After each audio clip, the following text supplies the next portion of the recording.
New economy जो requirements हैं वो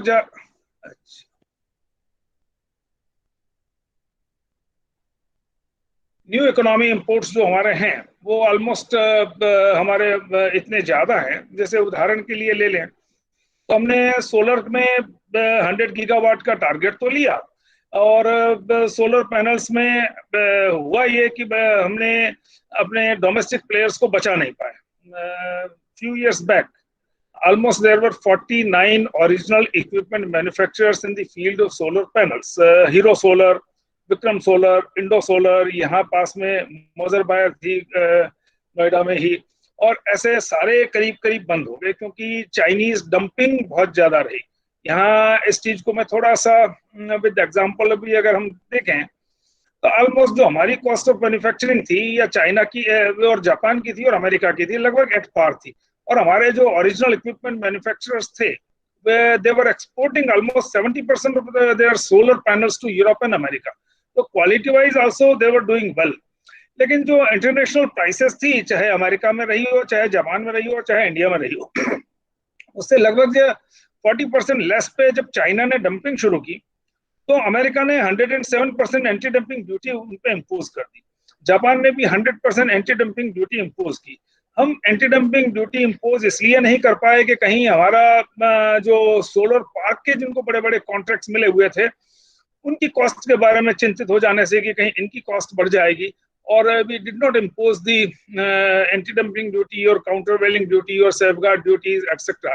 and that is why almost all, चाहे सारे के सारे पैनल मैन्युफैक्चर में होने से आज हमको 90% सोलर पैनल चाइना से इंपोर्ट करने पड़ते हैं। हर रोज 2 लाख लोगों का एम्प्लॉयमेंट चाइना में पैदा हो रहा है जिन सोलर पैनल्स को वो हमको एक्सपोर्ट करता है उनको बनाने में। और लगभग जो है 20-22 हजार करोड़ रुपए के सोलर पैनल्स हमको हर साल इंपोर्ट करने पड़ते हैं। तो मतलब ये है कि अभी का जो सिनेरियो है उसको हम देख लें कि पोस्ट कोविड इम्पैक्ट को एसेस करने के पहले जो एज ऑन डेट, और इसी कारण आज अगर हम देखें तो वर्ल्ड मैन्युफैक्चरिंग में इंडिया का कंट्रीब्यूशन इज ओनली 3%, जबकि चाइना का इज ऑलमोस्ट 28%, जबकि पॉपुलेशन वाइज हम दोनों लगभग बराबर हैं। हमारा भी वर्ल्ड पॉपुलेशन में 17.6% शेयर है, चाइना का 18.4% शेयर है। नाउ द सेकंड मतलब शेयर जो इसमें हम देखते हैं वह है अमेरिका का 17.5%। चाइना ने उसे भी नंबर 2 पे कर दिया था। और इसके साथ ही हम देखें जापान जिसकी वर्ल्ड पॉपुलेशन में शेयर केवल 1.6% है और उसका लगभग जो है बीच में 10 से 12% रहा है, अभी भी 7.5-8% वर्ल्ड मैन्युफैक्चरिंग में शेयर है। तो कहने का मतलब यह है कि हम जो मेजर चैलेंज इंडिया के सामने है कि एनी हाउ मैन्युफैक्चरिंग को रिवाइव करना। हम देखें 1986 में चाइना की पर कैपिटा इनकम इंडिया से 15% कम थी, परचेजिंग पावर पैरिटी में 20% कम थी। उन्होंने अपनी 4.5 गुनी की, तो उसका पीछे बहुत बड़ा कारण उनका मैन्युफैक्चरिंग सेक्टर का जिस तरह से उन्होंने एक्सपांड किया है फूटहोल्ड। तो इस सारे में एक थोड़ा सा दूसरा बड़ा चैलेंज मुझे जो दिखाई देता है कि करीब करीब हाई टेक्नोलॉजी या टेक्नोलॉजी इंटेंसिव सारे कंपोनेंट्स हम बाहर से मंगाते हैं। चाहे ठीक है रेफ्रिजरेटर हम यहाँ असेंबल कर लेते हैं, लेकिन चाहे वर्लपूल हो, कोई भी कंपनी हो, वो अपना मिनी कंप्रेसर से लेके जो टेक्नोलॉजी इंटेंसिव कंपोनेंट्स है वो करीब करीब आउटसोर्सिंग करते हैं। यह एक मेजर चैलेंज है। और यूं देखें तो हाई टेक्नोलॉजी एक्सपोर्ट्स में China has almost 30-fold high technology exports than India, और इवन सिंगापुर 5200 सिंगापुर हिंदुस्तान में समा सकते हैं। लेकिन हाई टेक्नोलॉजी एक्सपोर्ट्स में सिंगापुर के हाई टेक्नोलॉजी एक्सपोर्ट्स हमारे 7.5 गुने हैं, तो वहां भी rank 22nd, while Singapore ranks 4th। तो इस पूरे चैलेंज को देखते हुए अब अगर हम कोविड के चैलेंजेस को देखें तो जैसा कुलदीप जी अभी कह रहे थे कि अभी जो लॉकडाउन के कारण हमारी इकोनॉमिक एक्टिविटीज में जो डाउनफॉल आया है, ऑलमोस्ट इंडिया का $8 बिलियन का पर डे जीडीपी कंट्रीब्यूशन है, और लगभग हम कह सकते हैं 60,000 करोड़। और उसमें से हम एग्रीकल्चर और फूड प्रोडक्ट्स और इनको छोड़ दें एसेंशियल टॉयलेटरीज, तो लगभग जो है 35 से 40,000 करोड़ रुपए का हमको पर डे जो लॉस हो रहा है जीडीपी लॉस। और उसके कारण जिस तरह से लोगों की इनकम, चाहे मुझे लगता है कि एक बार्बर शॉप पे किसी एक बार्बर ने अगर 4 वो कटिंग करने वाले लड़के वहां जाते थे और उनको पर कटिंग 100 रुपया 200 रुपया जो भी उस सैलून में मिलता था, तब वो पिछले 2 महीने के लॉकडाउन के बाद उनकी वो इनकम बंद हो गई। या हम देखें तो किसी ने जिसने अपना टैक्सी का लोन लेके और टैक्सी चला रहा था, अब वो चूंकि ट्रांसपोर्ट और कम्यूटिंग मतलब जो स्टैंड स्टिल होने से उसका अपना भी इनकम अफेक्ट हुई। उसने अगर लोन ले रखा था उसको रीपेमेंट में भी दिक्कत आई। ठीक है, 3 किस्तों का मॉरेटोरियम है, लेकिन उस मॉरेटोरियम में इंटरेस्ट वगैरह का कोई नहीं वो बेनिफिट है। तो लगभग उसका यह एक प्रकार से उसकी अगर 48 महीने की किस्त थी तो वो 51 महीने की हो जाएगी। तो इंटरेस्ट बढ़ इतनी होगी that would be quite unaffordable in spite of the moratorium in loan repayment. तो चाहे वो साधारण बार्बर हो जो कहीं कटिंग करता था, और चाहे वह टैक्सी चलाने वाला हो, चाहे वो ऑटो रिक्शा चलाने वाला हो, चाहे एयरलाइंस हो, और चाहे लार्ज स्केल मैन्युफैक्चरिंग हो, सभी जगह इसका इम्पैक्ट हुआ है। इस इम्पैक्ट के कारण जो ट्रांजैक्शन वेलोसिटी ऑफ मनी है दैट हैज कम डाउन। और चूंकि इंडिया का जीडीपी में 57% लोकल कंजम्पशन डिमांड बेस्ड है, और इसलिए चूंकि कंजम्पशन डिमांड उससे इसलिए अफेक्ट होगी कि लोगों की income has been wiped out, और डिस्पोजेबल इनकम नहीं होने के कारण यह अनलॉकडाउन या पूरी तरह से हम लॉकडाउन से उबर जाएंगे उसके बाद भी लोगों के पास परचेजिंग पावर नहीं होने से डिमांड रिवाइव नहीं हो पाएगी एकदम जितनी पहले की स्थिति में। तो demand revival would be another problem. क्योंकि मैं एक छोटा सा एग्जांपल यहाँ स्पष्ट कर देता हूँ कि ये किस तरह से होता है। मान लो अब मेरे ऑफिस में कोई 10 लोग मिलने आते हैं और दिन भर में, और मुझे अगर 2000 रुपए का एक करेंसी नोट किसी का पड़ता है, गिरा मिलता है, मैं देखता हूँ सुबह अपने यहाँ उसको अटेंडेंट को, देखो एक काम करो, कल ऐसा है कि 2000 रुपए के लड्डू खरीद के और कहीं मंदिर में चढ़ा देना। तो मान लो 10 बजे अगर लड्डू खरीदता है तो उसके पास लड्डू वाला 10:15 बजे नया घी खरीदेगा, क्योंकि उसके 2000 रुपए के लड्डू बिक गए। तो घी वाले को चले जाएंगे वो मेरे दिए 2000 रुपए। 2000 रुपए जब वो घी वाले को जाएंगे, घी वाले को अगर एसी रिपेयर कराना था तो वो 2000 रुपए एसी रिपेयर वाले लड़के के पास चले गए। एसी रिपेयर वाले लड़के को अगर अपने बच्चे के लिए कोई शॉर्ट खरीदनी थी बरमूडा तो 2000 रुपए उसके पास चले जाएंगे।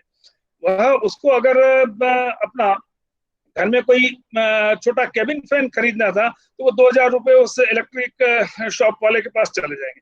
इलेक्ट्रिक शॉप वाले को मान लो अपने बच्चे को कोई टी शर्ट दिलानी थी, टी शर्ट वाले के पास चले गए। टी शर्ट वाले को अगर जो है फ्रूट खरीदने थे, अगर मेरे दिए 2000 रुपए दिन भर में 20 लोगों के बीच अगर जाएंगे तो वहां 40,000 रुपए की इनकम जनरेट होगी। और 10 दिन में अगर वो 100 लोगों के बीच जाएंगे तो 2 लाख रुपए की इनकम मैन्युफैक्चरिंग और टर्नओवर जनरेट होगा।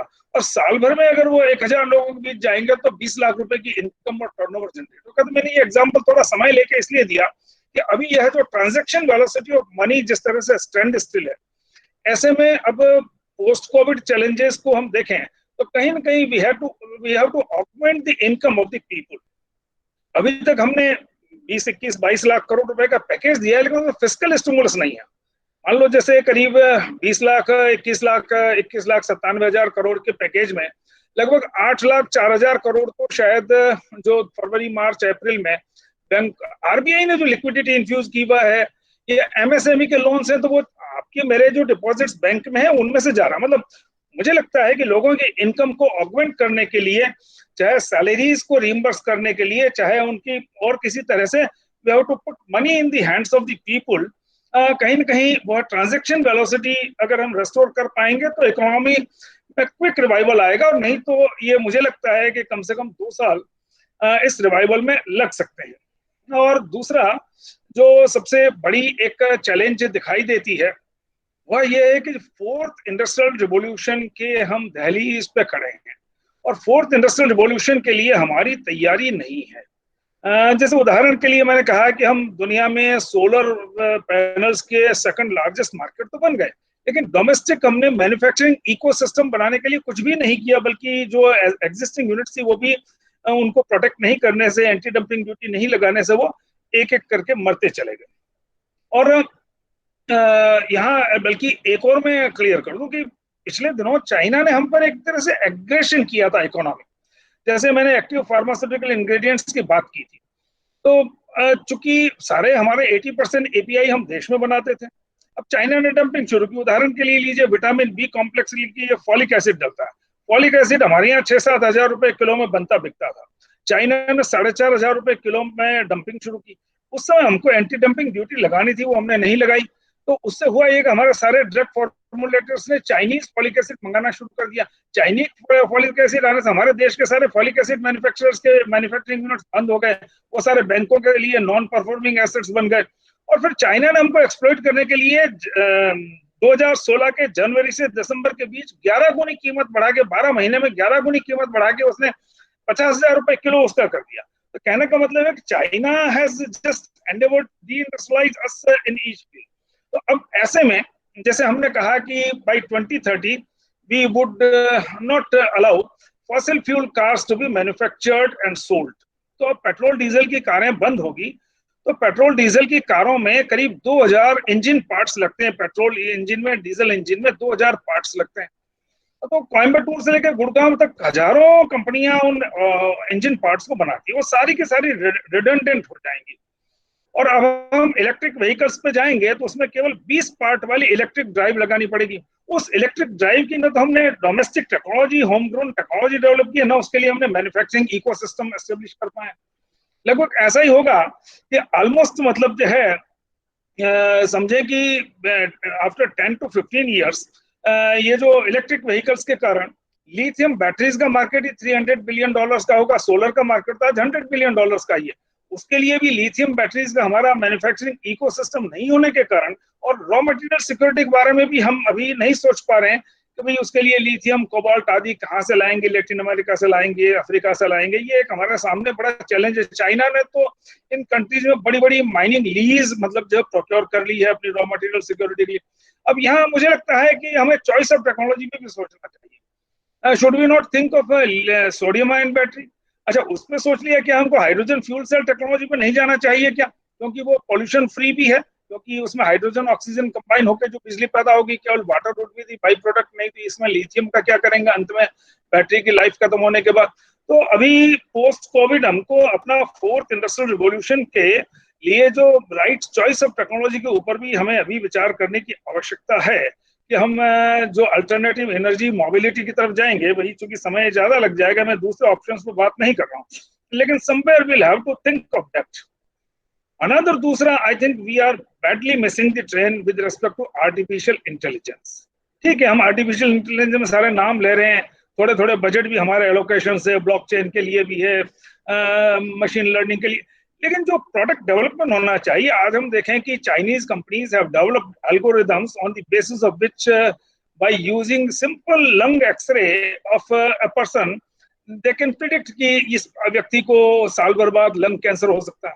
तो अल्टीमेटली वो एआई बेस्ड सॉल्यूशन हम अगर इंपोर्ट करेंगे तो ऑलरेडी हमारा जो $200 बिलियन का जो बैलेंस ऑफ पेमेंट क्राइसिस है, जिसमें $160 बिलियन का ट्रेड डेफिसिट है, और फिर ये सारे सॉल्यूशंस जैसे गूगल ने आज इस तरह का एल्गोरिथम डेवलप किया है कि वो सिंपल रेटाइना के पिक्चर से ये प्रेडिक्ट कर सकता है कि इस आदमी को साल भर बाद हार्ट में 60% ब्लॉकेज होगा इतनी कैपिलरीज में। तो ये जो एआई बेस्ड सॉल्यूशंस, या चाहे आज हम एग्रीकल्चर और डिफेंस में देख लें, आज इजराइल ने इस तरह का गार्डियम डेवलप किया है कि वो सेंसर बेस्ड है कि 50 किलोमीटर दूर वो सेंसर लगा हुआ है सीमा पे, और वो सेंसर जैसे ही सिग्नल देता है किसी ने बॉर्डर ट्रेसपास किया है, वो 50-60 किलोमीटर की वेलोसिटी से वो रोबोट जो है गार्डियम जाता है और उसको नैप करता है। और चाहे हम एग्रीकल्चर में देखें तो किस दिन क्रॉप बोई, मॉर्निंग इवनिंग ह्यूमिडिटी कितनी थी, टेम्परेचर कितना था, ये क्रॉप कितने दिन में राइप होगी, इसका यील्ड कितना होगा। एआई बेस्ड सॉल्यूशंस आज एग्रीकल्चर से लेके हेल्थ केयर से लेके, जैसे आईबीएम ने भी अपना वॉटसन नाम का कैंसर डायग्नोसिस और ट्रीटमेंट का सॉफ्टवेयर डेवलप किया है। तो मुझे लगता है कि एआई बेस्ड सॉल्यूशंस भी हमको सोचने होंगे। और एआई में सबसे बड़ी प्रॉब्लम यह है कि आज की तारीख में हमारे देश के 95% यूनिवर्सिटीज में जो कंप्यूटर सिस्टम्स है वो 4 GB रैम के हैं। अब एआई पढ़ाना है तो 16 GB रैम का चाहिए, और एआई प्रोडक्ट डेवलप करने हैं तो 32 GB रैम से नीचे काम नहीं चल पाएगा। इवन एनआईटीज में भी वही एक हैंडीकैप है। तो मुझे लगता है कि राइट फ्रॉम एजुकेशन, जो मॉडर्न मैन्युफैक्चरिंग टेक्नोलॉजीज हैं, चाहे नैनो टेक्नोलॉजी हो, चाहे वो आर्टिफिशियल इंटेलिजेंस हो, इवन आजकल जो लोग काम कर रहे हैं, मुझे आई वॉज एस्टोनिश्ड कि people are working on interdisciplinary researches on brain to audible speech. Brain to audible speech में मान लो लकवे का पेशेंट है और उन्होंने इस तरह के सेंसर्स उसके मतलब इंस्टॉल कर रखे हैं कि वो ब्रेन के न्यूरॉन्स के इम्पल्सेस को वो रिकॉर्ड करता है, उस रिकॉर्डिंग्स को वो बिग डेटा एनालिसिस में ट्रांसफर करता है, वहां से वो ऑडिबल स्पीच में कन्वर्ट करता है कि इस पेशेंट को पानी पीना है क्योंकि वो लकवे का बोल नहीं सकता। तो मेरा कहने का मतलब यह है कि चाहे वो अल्टरनेटिव एनर्जी मोबिलिटी हो, चाहे वो आर्टिफिशियल इंटेलिजेंस बेस्ड हो, और इस तरह से आने वाले समय के लिए जो बहुत सारे फील्ड समय दिखाई दे रहे हैं, इवन मुझे तो इन दोनों लगता है कि जो machine learning based predictive analysis का यूज ह्यूमन रिसोर्स मैनेजमेंट में हो रहा है, प्रिडिक्ट एट्रिशन रेट प्रिडिक्ट करने में, या machine learning based predictive analysis का यूज फ्रॉड डिटेक्शन में बैंकिंग सेक्टर या फाइनेंशियल टेक्नोलॉजी कंपनीज के लिए जो हो रहा है, या उसके लिए जो फ्रॉड प्रिवेंशन के जो इस तरह के एआई बेस्ड सॉल्यूशंस इमर्ज हो रहे हैं, तो बेसिकली उस तरह के प्रोडक्ट्स हम नहीं डेवलप कर पा रहे हैं। इवन सॉफ्टवेयर में भी अगर हम देखें तो we are doing lot of body shopping for large transnational corporations. हम गूगल के लिए काम करते हैं, सन माइक्रोसिस्टम के लिए करते हैं, एप्पल के लिए करते हैं, उनके प्रोडक्ट डेवलपमेंट में our software developers are doing like anything. आज SAP AG और Oracle जो ERP सॉफ्टवेयर में वर्ल्ड लीडर है, उनमें more than 50% value addition is being done by us. लेकिन अगर सॉफ्टवेयर प्रोडक्ट्स का जो वर्ल्ड का एक्सपोर्ट मार्केट है $432 बिलियन का, उसमें इंडिया का शेयर केवल $2 बिलियन का, इज लेस देन 1%। तो कहीं ना कहीं चाहे सॉफ्टवेयर में प्रोडक्ट डेवलपमेंट में आज हम मेरे ख्याल में हम देखते हैं SPSS के सबको यूज करना पड़ता है। क्या हम डेटा एनालिटिक्स का सॉफ्टवेयर प्रोडक्ट नहीं बना सकते? क्या हम आज जैसे चाइना ने किया, उन्होंने अपना ऑपरेटिंग सिस्टम्स पे खूब काम किया। पहले वो रेडफ्लेक्स लिनक्स पे काम किया, फिर उन्होंने चाइनीज ऑपरेटिंग सिस्टम पे काम किया, उसके बाद उन्होंने काइलिन पे काम किया, फिर नियो काइलिन पे किया, फिर यूनिफाइड ऑपरेटिंग सिस्टम, और आज उनके 40% personal computers are operating on not on Windows but on unified operating system of Chinese origin. या आज चाहे उन्होंने गूगल के सर्च इंजन का बेटर ऑप्शन डेवलप किया, बायडू। शायद 2 साल तक अगर ये कोविड नहीं आया था तो चाइना का बायडू शायद गूगल को थ्रेट देता।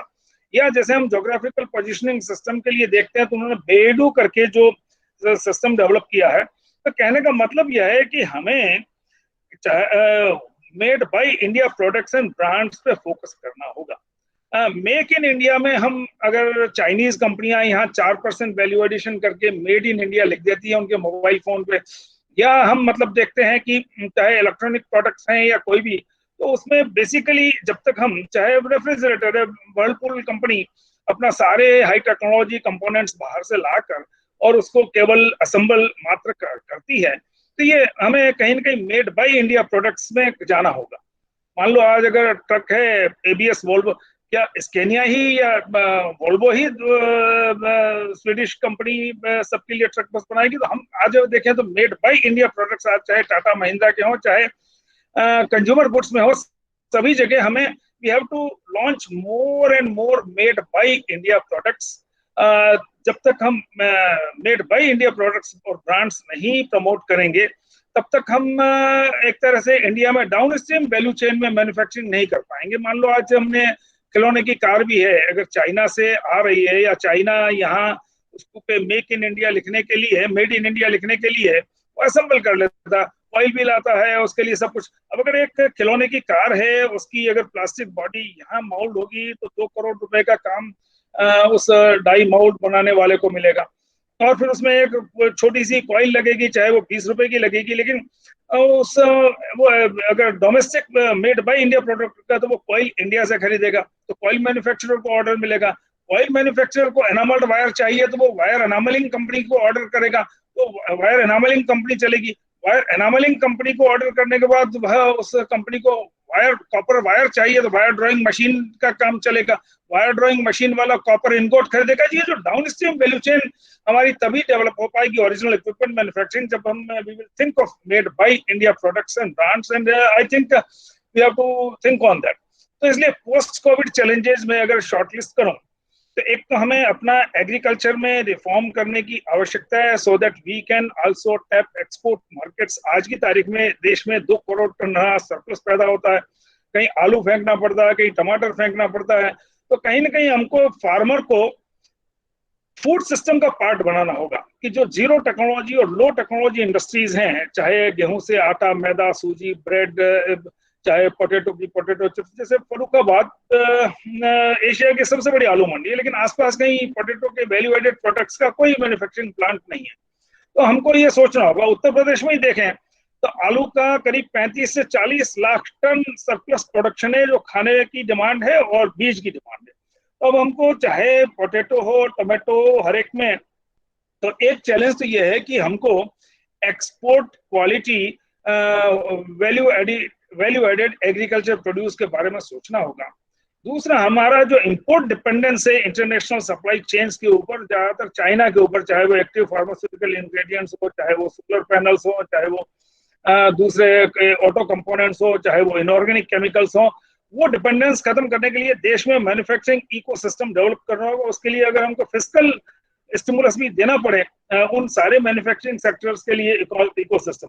दूसरा, हमको जो सनराइज सेक्टर्स और सनराइज टेक्नोलॉजीज हैं, चाहे जैसा मैंने कहा कि अल्टरनेटिव एनर्जी मोबिलिटी की बात ले लीजिए, आर्टिफिशियल इंटेलिजेंस की ले लीजिए, तो वो सनराइज सेक्टर्स और सनराइज टेक्नोलॉजीज को भी हमको एस्टेब्लिश करना होगा एक फ्यूचरिस्टिक विजन के साथ, और उस सब में कहीं ना कहीं मेड बाय इंडिया प्रोडक्ट्स का एक होना चाहिए। अदरवाइज टुडे हम देखें तो जूते के पॉलिश में भी 70% शेयर जो है American company racket and Coleman के चेरी का है। हम देखें तो सॉफ्ट ड्रिंक्स में 100% कोक पेप्सी का है। उसके आगे चलें तो आज की तारीख में हमारा रेफ्रिजरेटर्स या व्हाइट गुड्स में ऑलमोस्ट 70 to 80% फॉरेन ब्रांड्स का शेयर है। उसके आगे चले तो मोबाइल फोन्स में, उसके आगे चले तो ऑटोमोबाइल्स में। अब थोड़ा सा यहाँ अगर हम देखें तो आज इंडिया में केवल 13% कारें made by India Tata Mahindra की बिकती, 87% कार फॉरेन कार्स। जापान में 4% विदेशी कारें बिकती है, 96% कारें मेड बाय जापान बिकती है। और इसलिए जापान का यह जो इकोनॉमिक पेट्रियोटिज्म है, आर्थिक राष्ट्रनिष्ठा है वहां के लोगों में, तो वो मेड बाय जापान ही खरीदते हैं, चाहे महंगा हो या सस्ता हो। तो इसका एक बहुत बड़ा एडवांटेज जापान को ये मिलता है कि जापान 1.6% ग्लोबल पॉपुलेशन में हिस्सा बनाता है, लेकिन उसका 10% के करीब वर्ल्ड में मैन्युफैक्चरिंग को कंट्रीब्यूशन, बहुत बड़ा कारण इसमें जापान का इकोनॉमिक पेट्रियोटिज्म का। और हमें एक बात सोचनी होगी कि you have to think of techno nationalism, तकनीकी राष्ट्रवाद, यानी कि हम जिन चीजों की मैन्युफैक्चरिंग करनी है उसकी टेक्नोलॉजी डोमेस्टिकली डेवलप करें, और डोमेस्टिकली डेवलप करके देश के पॉलिसी रेगुलेशंस ऐसे होने चाहिए कि होम ग्रोन टेक्नोलॉजी उसमें पॉपुलराइज हो। और होम ग्रोन टेक्नोलॉजी हमारी पॉपुलराइज होगी तभी जाकर हम कहीं एग्जिस्ट कर पाएंगे। मैं केवल एक अंतिम उदाहरण टेक्नो नेशनलिज्म का मुझे बहुत अच्छा आ रहा है। For example, we were doing very well in the first generation of telecom technology. C dot ने जो 80,000 लाइनों तक के फिक्स टेलीफोन के लिए जो टेलीफोन एक्सचेंज डेवलप किया, they were well comparable with Motorola, American company आज चाइनीज हो गई है, या सीमेंस की तुलना में। 2G में हमने बहुत अच्छी टेक्नोलॉजी डेवलप की थी, कोरडेक्ट, CORDECT। BSNL ने दिल्ली में उसकी कुछ ट्रायल्स भी लगाई थी टावर्स खड़े करके, लेकिन अचानक हमने उस कोरडेक्ट को छोड़ दिया जो होम ग्रोन टेक्नोलॉजी थी, और we move to GSM, European technology. हमने GSM की तरफ गए तो करीब हमारी देखा देखी 10-12 देश और सोचा कि इंडिया में इतना बड़ा सब्सक्राइबर बेस है, ये टेक्नोलॉजी सबसे पहले सस्ती होगी, दे आल्सो अडॉप्टेड। हमने उस पर काम बंद कर दिया। China was not born in telecom technology at that time. Third generation telecom technology को डेवलप करने में चाइना ने पैसा पानी की तरह बहाया, और लेकिन वो नहीं कर पाए, यूरोप अमेरिका से पहले नहीं कर पाए। फिर भी उन्होंने एक बहुत टॉर्चुअस इम्परफेक्ट टेक्नोलॉजी TD-SCDA में डेवलप। चाइना ने टेक्नो नेशनलिज्म अपनाते हुए कहा कि मैं केवल स्पेक्ट्रम रिलीज करूंगा इस होम ग्रोन टेक्नोलॉजी TD-SCDA के लिए। उसके कारण चाइना का 3G में एक्सपेंशन बहुत कम हुआ, लेस देन 50% हुआ।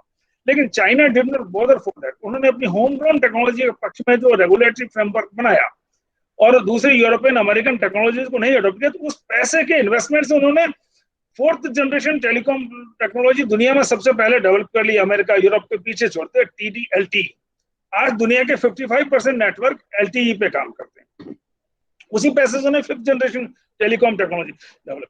तो जहां first generation we were doing well, second में भी could make little bit breakthrough अगर उस पर आगे काम करते, लेकिन उसके बाद हम आगे नहीं बढ़ पाए।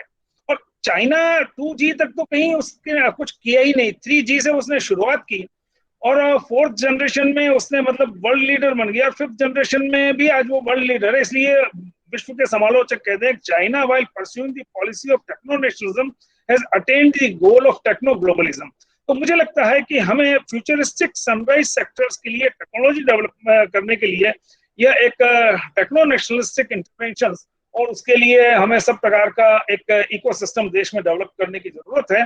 तो मैंने अपनी ओर से एक प्रारंभिक सूत्रपात यह किया कि आज के समय में पोस्ट कोविड हमारे सामने क्या क्या चुनौतियां हैं और उसके लिए हमें किस प्रकार से अपना फ्यूचरिस्टिक टेक्नोलॉजीज के डेवलपमेंट करने से लेके और एग्रीकल्चर में किस तरह से हमको मतलब जो है फार्मर को फूड सिस्टम का पार्ट बना के, चाहे हम फार्मर प्रोड्यूसर ऑर्गेनाइजेशन से बनाएं, चाहे हम विलेज लेवल कोऑपरेटिव से बनाएं, विलेज लेवल एंटरप्राइजेस से बनाएं, तो वहां से एग्रीकल्चर से लेके और इंपोर्ट सब्स्टिट्यूशन से लेके और इस सब के लिए मुझे लगता है कि हमको हैवी फिस्कल स्टिमुलस की तरफ जाना होगा।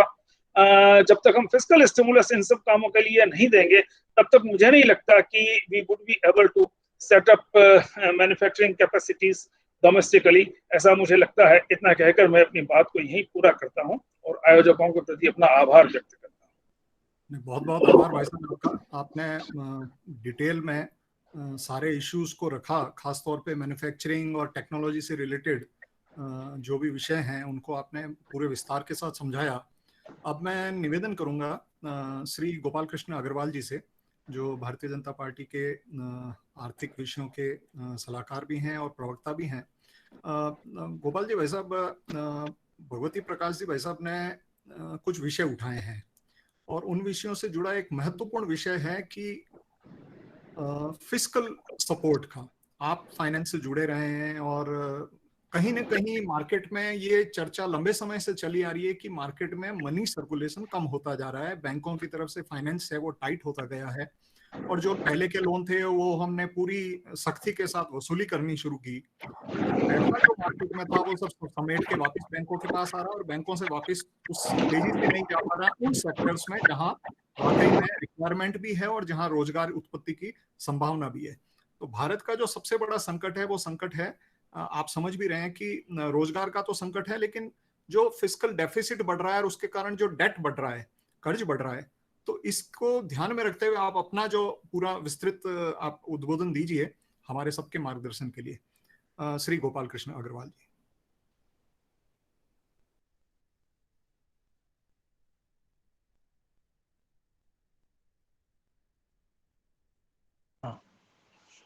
धन्यवाद कुलदीप रत्नू जी, आदरणीय भगवती प्रकाश जी और यहाँ पर उपस्थित सभी बंधु आईपीएफ के इस कार्यक्रम में उनका मेरे अभिवादन। बहुत सारी बातें आदरणीय भगवती प्रकाश जी ने रखी हैं। मैं उस फिस्कल डेफिसिट वाले इशू को भी अपने विषय के हिसाब से रखूंगा। मैं थोड़ा जो आज की जो परिप्रेक्ष्य है कि भारत की अर्थव्यवस्था, चुनौतियां और समाधान, उस पर कुछ संक्षिप्त में अपने विचार रख के उस पॉइंट को मैं कवर कर लूंगा। मुझे लगता है कि जैसे भगवती प्रकाश जी ने कहा कि कोविड के बाद में जो वर्तमान में सबसे बड़ी चुनौती है कि हमारी अर्थव्यवस्था को रीस्टार्ट साइकिल को कैसे करें। और उसके पहले आदरणीय रत्नू जी ने रोजगार की बात की कि रोजगार एक बहुत बड़ी समस्या भारत में शुरू से चली आ रही है। तीसरा बहुत महत्वपूर्ण बात है कि एग्रीकल्चर सेक्टर में हमारे यहाँ पे लगभग 57% जनसंख्या एम्प्लॉयड है और उसकी जो जीडीपी की कंट्रीब्यूशन बहुत कम है। यह वाली समस्या, और वहाँ पे अंडर एम्प्लॉयमेंट और डिसगाइज एम्प्लॉयमेंट है, यह भी समस्या कंटिन्यूसली चली आ रही है। यह सबके ध्यान में है। इनको टैकल करने के लिए हम लोगों ने क्या करा, यह सारी बातें हमें ध्यान में आनी चाहिए। सरकार क्या सोचती है, प्रधानमंत्री जी किस विषय को सोचते हैं, कितना उस बात के लिए क्या उन्होंने रोड मैप बनाया, यह हमें समाधान के रूप में पता चलेगा तो अच्छा रहेगा। हम लोग भारतीय जनता पार्टी और अपने संघ परिवार, विचार परिवार से ज्यादातर लोग जुड़े हुए हैं। आदरणीय दीनदयाल जी ने बहुत पहले इस बात को हम लोगों के सामने एक रोड मैप की तरह भी रखा था कि हर हाथ को काम और हर खेत को पानी। ये उनका बहुत बड़ा, बहुत पहले नारा था कि कृषि क्षेत्र में सब कृषि क्षेत्र का सब लोगों का उत्थान हो और रोजगार सबको मिले।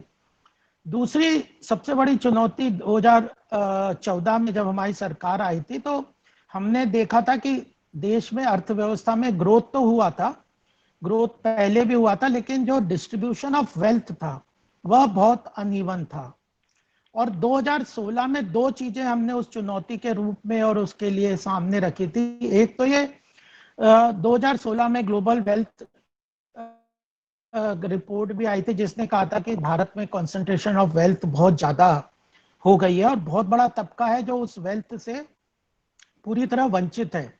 और एक रिपोर्ट भी थी कि 97% हमारी पॉपुलेशन जो है उसकी जो नेटवर्थ है वो 10,000 तो 8 लाख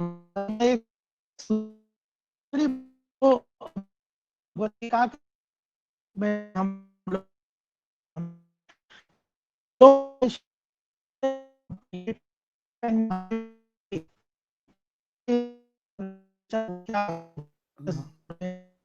भाई साहब आपकी आवाज कट रही है।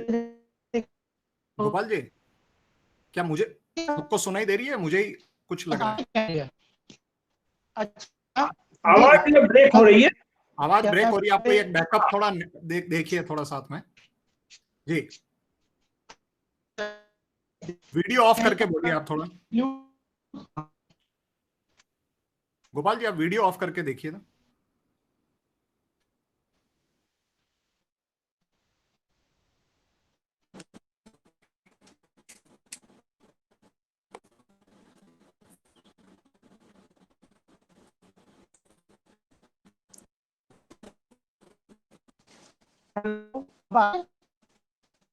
हेलो,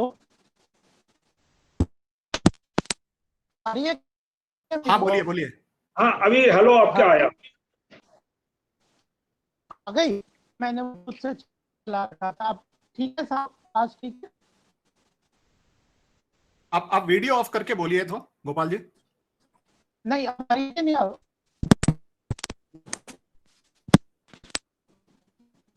कई बार क्या होता है नेटवर्क के कारण। हाँ ठीक। हेलो, हाँ जी, हाँ आ रही है? हाँ जी आ रही है। हाँ बोलिए जी। एक बार आप रिकनेक्ट कर ले भले, आवाज बहुत ब्रेक हो रही है, मतलब बिल्कुल क्लियरली वो ऑडिबल नहीं है, शब्द नहीं सुनाई दे रहे। नहीं हो रहा। हाँ अब ठीक है, बोलिए। हाँ हाँ बोलिए बोलिए। अब आवाज ठीक आ रही है? हाँ थोड़ा नेटवर्क का इशू है आपके यहाँ से। तो एक कोई बैकअप कोई नेटवर्क का कनेक्शन भी आप किसी और के कनेक्शन से भी आप ट्राई कर लीजिए अगर इसमें कोई दिक्कत हो तो। वीडियो ऑफ कर लीजिए। नहीं मैंने मैं भी हाँ ठीक है आवाज।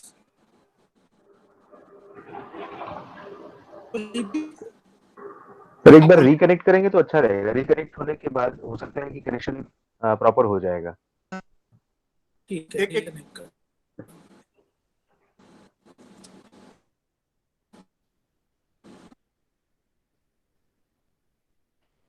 टेक्नोलॉजी के साथ कुछ समस्याएं रहती है, कहीं ना कहीं बाधा आ जाती है। हमारे यहाँ हम दिक्कत वही है कि नेट की अभी वो स्पीड और वह सब चीजें हम नहीं दे पाए, जिसकी बहुत ज्यादा जरूरत है आज देश की अर्थव्यवस्था के लिए भी और देश के उद्योगपतियों के लिए भी, और मेरे ख्याल से शिक्षा के लिए तो इसकी बहुत ज्यादा रिक्वायरमेंट है। अब देखते हैं कितना विकास हो पाता है। भाई साहब ने काफी उस पर विस्तार से रखा भी है विषय को। जी गोपाल जी भाई साहब।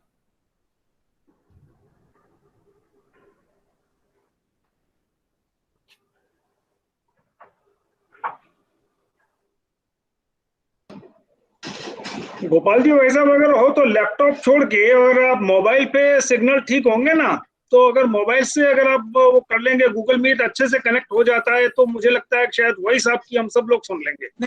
आप एक ट्राई वो कर लीजिए अपने मोबाइल से इसी लिंक को। अभी अब ठीक है, रिकनेक्ट किया है मैंने। अब आ रहा है क्या? बिल्कुल बिल्कुल बिल्कुल बिल्कुल बढ़िया आ रहा है सर। हाँ बोलिए सर। ठीक है, तो मैं जैसे कह रहा था कि 3 चुनौतियां तो सामने हम सबके आई। कोविड के बाद रीस्टार्ट ऑफ इकोनॉमी आया, एम्प्लॉयमेंट की बात थी, एग्रीकल्चर सेक्टर के ऊपर बहुत बड़ी बात थी। तो 2016 में दो चीजें बहुत बड़ी सामने आई थी, वह थी डिस्ट्रीब्यूशन, कंसंट्रेशन ऑफ वेल्थ और मैन्युफैक्चरिंग सेक्टर का मिसिंग लिंक। अगर देश की अर्थव्यवस्था को आगे बढ़ना है तो मैन्युफैक्चरिंग सेक्टर को तेजी से आगे बढ़ना है। इस बात को हम लोगों ने बहुत ध्यान में रख के आगे इकोनॉमिक रोड मैप को सामने लाए थे।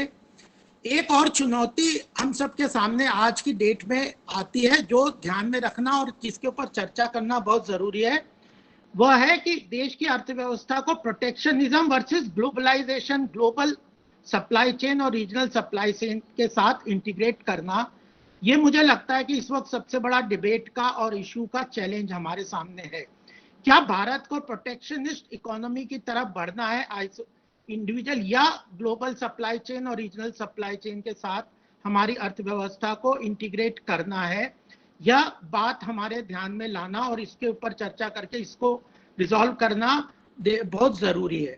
अगर हम इतिहास के हिसाब से देखें, पोस्ट इंडिपेंडेंस अगर देखें, तो वो पीरियड हमारे देश की अर्थव्यवस्था में सबसे ज्यादा हमने इकोनॉमिक ग्रोथ की जब हमने इकोनॉमी को लिबरलाइज किया, ओपन किया। और अगर हम पुराने इतिहास को भी हम देखें, कई लोग चर्चा करते हैं कि जब लगभग 3000 साल तक भारत पूरी एक इकोनॉमिक सुपर पावर के रूप में विश्व में स्थापित रहा और हमने ग्लोबल ट्रेड का लगभग 27% का ग्लोबल ट्रेड को हम कंट्रोल करते थे। तो जो अगर भारत को आर्थिक रूप से महाशक्ति के रूप में अपने आप को विश्व को स्थापित करना है, और चाइना को हम बहुत बार इम्यूलेट करते हैं, उसका एग्जाम्पल देते हैं, उसने भी अपनी अर्थव्यवस्था को मजबूती इस तरह प्रदान की कि उसने ग्लोबल मैन्युफैक्चरिंग हब अपने आप को बनाया। मेजर एमएनसीज वगैरह कंपनीज ने अपना मैन्युफैक्चरिंग जो सेटअप है वह चाइना में एस्टेब्लिश किया। तो हमें, मुझे लगता है यह सबसे बड़ी बात जो ध्यान में रख के आगे चर्चा के रूप में चर्चा करना है कि हमें ग्लोबल और रीजनल सप्लाई चेन के साथ भी अपनी मैन्युफैक्चरिंग सेक्टर को इंटीग्रेट करना है। तब उसके लिए हम अर्थव्यवस्था के रूप में बहुत तेजी से आगे बढ़ सकते हैं ग्लोबली, जो कि भारत का ट्रू पोटेंशियल है उसको हमें अचीव करने के लिए। और आज की डेट में अगर हम स्थिति देखें तो हम ग्लोबल ट्रेड का मात्र 2% ही वो करते हैं।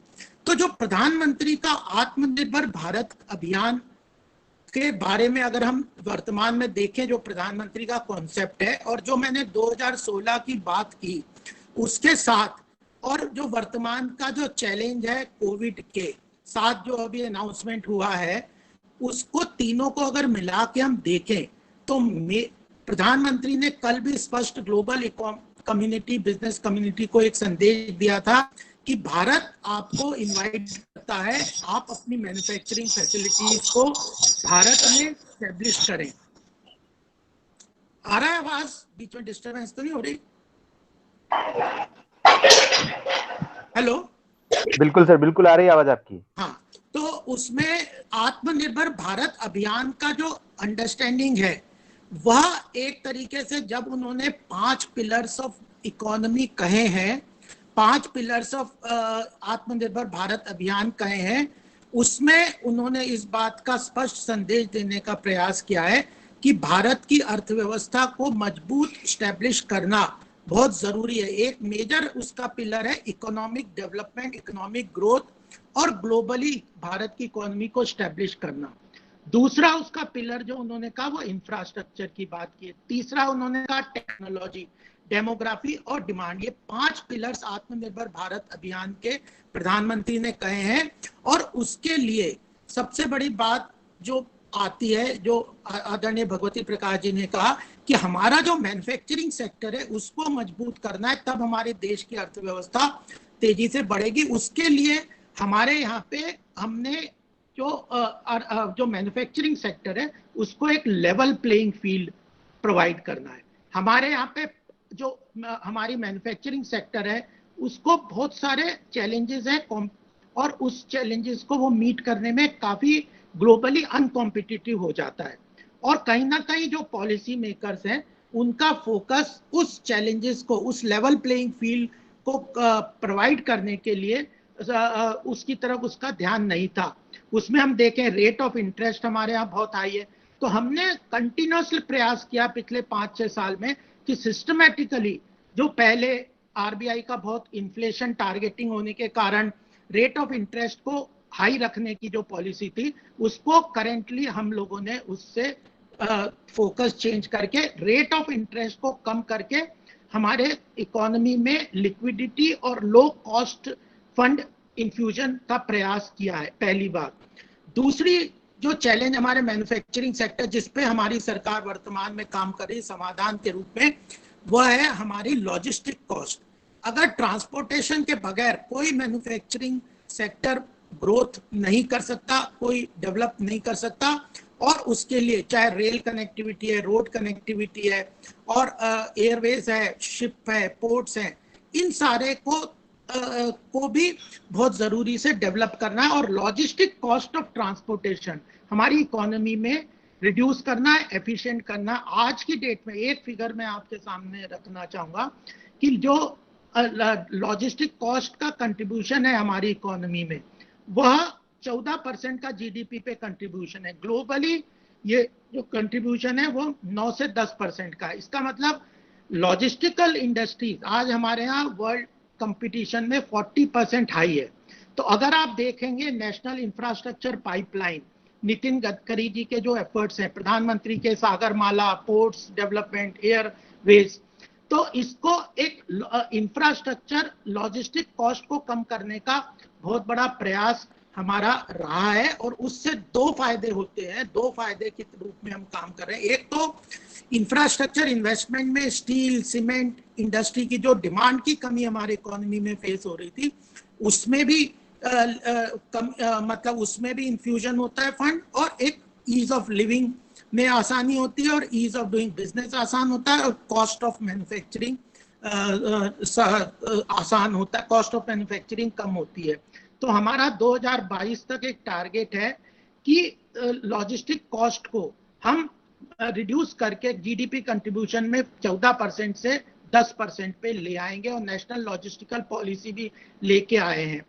तो मेरा ये कहना है कि आत्मनिर्भर भारत को एक तो हमें कोविड से केवल जोड़ नहीं देखना चाहिए, या हमारी सरकार का 2016 और 2014 से लेके इनिशिएटिव था कि हमें मैन्युफैक्चरिंग सेक्टर को, अपने देश को मजबूत करना है, उसमें एमएसएमई सेक्टर को मजबूत करना है, वो एम्प्लॉयमेंट जनरेट करेगा, और एग्रीकल्चर सेक्टर में जो डिस्प्लेसमेंट ऑफ लेबर होता है उसको एब्जॉर्ब करने के लिए मैन्युफैक्चरिंग सेक्टर मजबूती से एम्प्लॉयमेंट जनरेट कर सकेगा, और इसलिए एमएसएमई सेक्टर को लेवल प्लेइंग फील्ड देना है। लैंड कॉस्ट को हमने रिड्यूस करने का प्रयास किया था शुरू में, पूरा उसमें सक्सेस नहीं हुआ।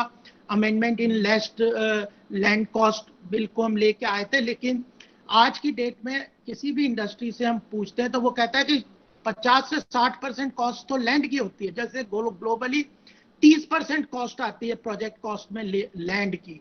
तो इतनी हाई कॉस्ट से हमारा मैन्युफैक्चरिंग सेक्टर ग्लोबली कॉम्पिटिटिव नहीं हो सकता, तो लैंड कॉस्ट को रिडक्शन करना। तो इसलिए जो ब्लैक मनी जनरेशन पूरा था जो रियल एस्टेट में, जिसने एक ब्लैक मनी के कारण लैंड में, रियल एस्टेट में बबल क्रिएट कर दिया था, उसको एक पॉलिसी के तहत बिल्कुल पंक्चर करके सॉफ्ट लैंडिंग की तरह लैंड कॉस्ट को हम लोगों ने कम करने का प्रयास किया। तो आत्मनिर्भर भारत का पूरा कंसेप्ट ही ये था कि हमें अपने मैन्युफैक्चरिंग सेक्टर को मजबूत प्रोवाइड करनी है, और उसको लेवल प्लेइंग फील्ड देना है, ताकि हम ग्लोबली सप्लाई चेन से रीजनल और ग्लोबल सप्लाई चेन में स्टैब्लिश हो सकें, और बिना इसके मैन्युफैक्चरिंग सेक्टर ग्रोथ नहीं हो सकता। क्योंकि आज की डेट में जिस तरह का मैन्युफैक्चरिंग सेटअप है, मैं तो इंटरनेशनल लेवल पे भी कई इंस्टीट्यूशंस के प्रोग्राम वगैरह में डिस्कशन करते हैं, बात करते हैं, बाहर भी मैं काफी गया हूं,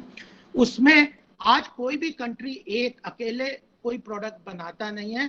वह कोई मोबाइल कोई देख लें, कोई स्क्रीन बना रहा है, कोई कवर बना रहा है, कोई बैटरी बना रहा है, कोई उसके एसेसरीज बना रहा है, कहीं असेंबल हो रहा है और कहीं कंट्री में बिक रहा है।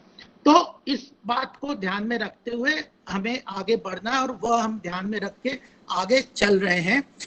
अब कोविड की क्राइसिस आई। कोविड की क्राइसिस ने हमें एक अपॉर्चुनिटी, अवसर प्रदान कर दिया देश को, और उसको हम लोगों ने कहा कि रिस्क डाइवर्जन स्ट्रेटेजी के रूप में हम लोग देखते हैं कि बहुत सारा जो चाइना मैन्युफैक्चरिंग हब बन गया था ग्लोबली, वहां की बहुत सारी कंपनीज को लगा कि अगर हम एक ही कंपनी में अपना मैन्युफैक्चरिंग सेटअप रखेंगे तो हमारे लिए रिस्की प्रोपोजिशन है और हमें ऑल्टरनेटिव लेवल पे भी चीजों को ले जाना चाहिए, तो दूसरी जगह भी सेटअप करना चाहिए। तो भारत ने एक अच्छा ऑप्शन उन्हें लगता है, तो उस रिस्क डाइवर्जन स्ट्रेटेजी के लिए भी वो मैन्युफैक्चरिंग सेक्टर्स, कई कंपनीज भारत में आने के लिए तैयार हैं, लेकिन उनको कुछ चीजों के लिए हैंड होल्डिंग चाहिए, और उस हैंड होल्डिंग में ज्यादा बड़ा रोल लैंड, लेबर और लोकल परमिशंस वगैरह के लिए जो आवश्यकता होती है वो स्टेट गवर्नमेंट्स का बहुत बड़ा रोल होता है। तो आप देखेंगे कि उत्तर प्रदेश जैसे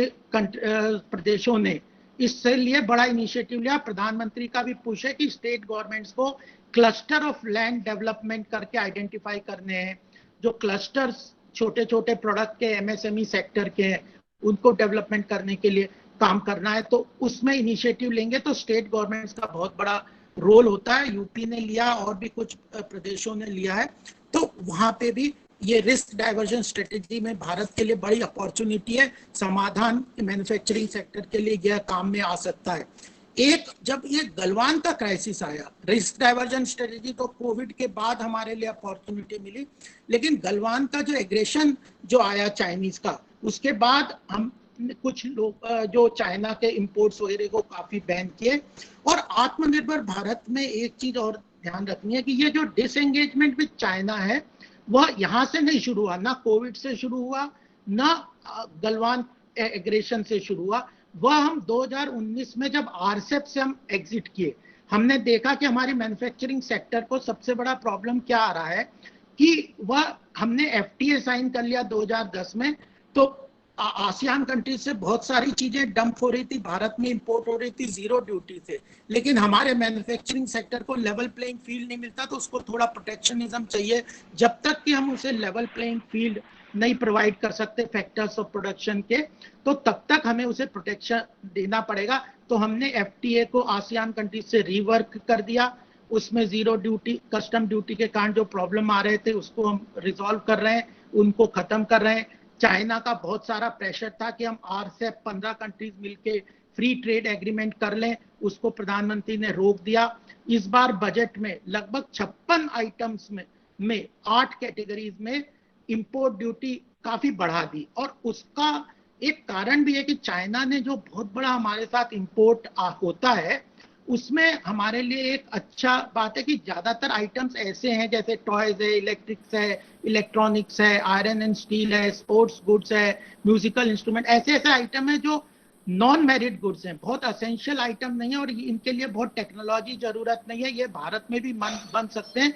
लेकिन हमारे यहाँ पे कुछ मैन्युफैक्चरिंग पॉलिसीज में इन चीजों को ध्यान में नहीं रखा था, जिसके कारण धीरे धीरे हमने यह मार्केट चाइना को वो कंसीड कर दिया ये स्पेस, तो उसको हम वापस ले सकते हैं। तो इसके लिए एक नई स्ट्रेटेजी के रूप सरकार काम कर रही है। और आज अगर आप पेपर में देखेंगे तो सरकार ने ये अनाउंस किया है नॉन टैरिफ बैरियर्स, लगभग 135 आइटम्स में नॉन टैरिफ बैरियर्स को लगा के आगे बढ़ेंगे। तो ये 2 pronged स्ट्रेटेजी है, एक तो प्रोटेक्शनिज्म, डोमेस्टिक इंडस्ट्री को प्रोटेक्शनिज्म प्रोवाइड करना है, लेकिन साथ में एक कॉन्फ्लिक्ट ये आता है कि अगर आपको ग्लोबल और रीजनल सप्लाई चेन के साथ इंटीग्रेट करना है तो प्रोटेक्शनिज्म को बहुत लंबी दूरी पे नहीं ले जा सकते, आपको लेवल प्लेइंग फील्ड के साथ फैक्टर्स ऑफ प्रोडक्शन को ओपन करके उनको एफिशिएंट बना के हमारी डोमेस्टिक इंडस्ट्रीज को कॉम्पिटिटिव बनाना है। तो ये 2 pronged स्ट्रेटेजी पे हम काम कर रहे हैं, उसके लिए रिजल्ट भी आ रहा है। रिस्क डाइवर्जन स्ट्रेटेजी में भी आज देखेंगे तो एप्पल ने बहुत बड़ा इन्वेस्टमेंट भारत के अंदर अपना चाइना से मैन्युफैक्चरिंग को शिफ्ट करके भारत में मैन्युफैक्चरिंग के लिए $5 बिलियन का अनाउंसमेंट किया है। तो यह 2-3 pronged स्ट्रेटेजी भारत सरकार कर रही है कि हमारे मैन्युफैक्चरिंग को लेवल प्लेइंग फील्ड मिले, ग्लोबली इंटीग्रेट करने के रास्ते पे चलें, और साथ में आने वाले समय में जो न्यू एरियाज हमारे डेवलपमेंट के लिए जिसको कि हम कहते हैं कंपैरेटिव एडवांटेज वाले सेक्टर है, उन एरियाज को भी हम लोगों ने आइडेंटिफाई किया है। उसमें मेनली जिसमें जीडीपी कंट्रीब्यूशन हम लोग आने वाले समय में भारत की अर्थव्यवस्था में उन सेक्टर्स का बढ़ाना चाहते हैं, जिसमें एम्पल स्कोप भी है, जैसे कंस्ट्रक्शन है, जिसके लिए अफोर्डेबल हाउसिंग की बात हम कर रहे हैं, रूरल हाउसिंग की बात कर रहे हैं। तो कंस्ट्रक्शन, रियल एस्टेट में कई तरह के बेनिफिट्स आत्मनिर्भर भारत और उस अभियान के तहत दिए हैं।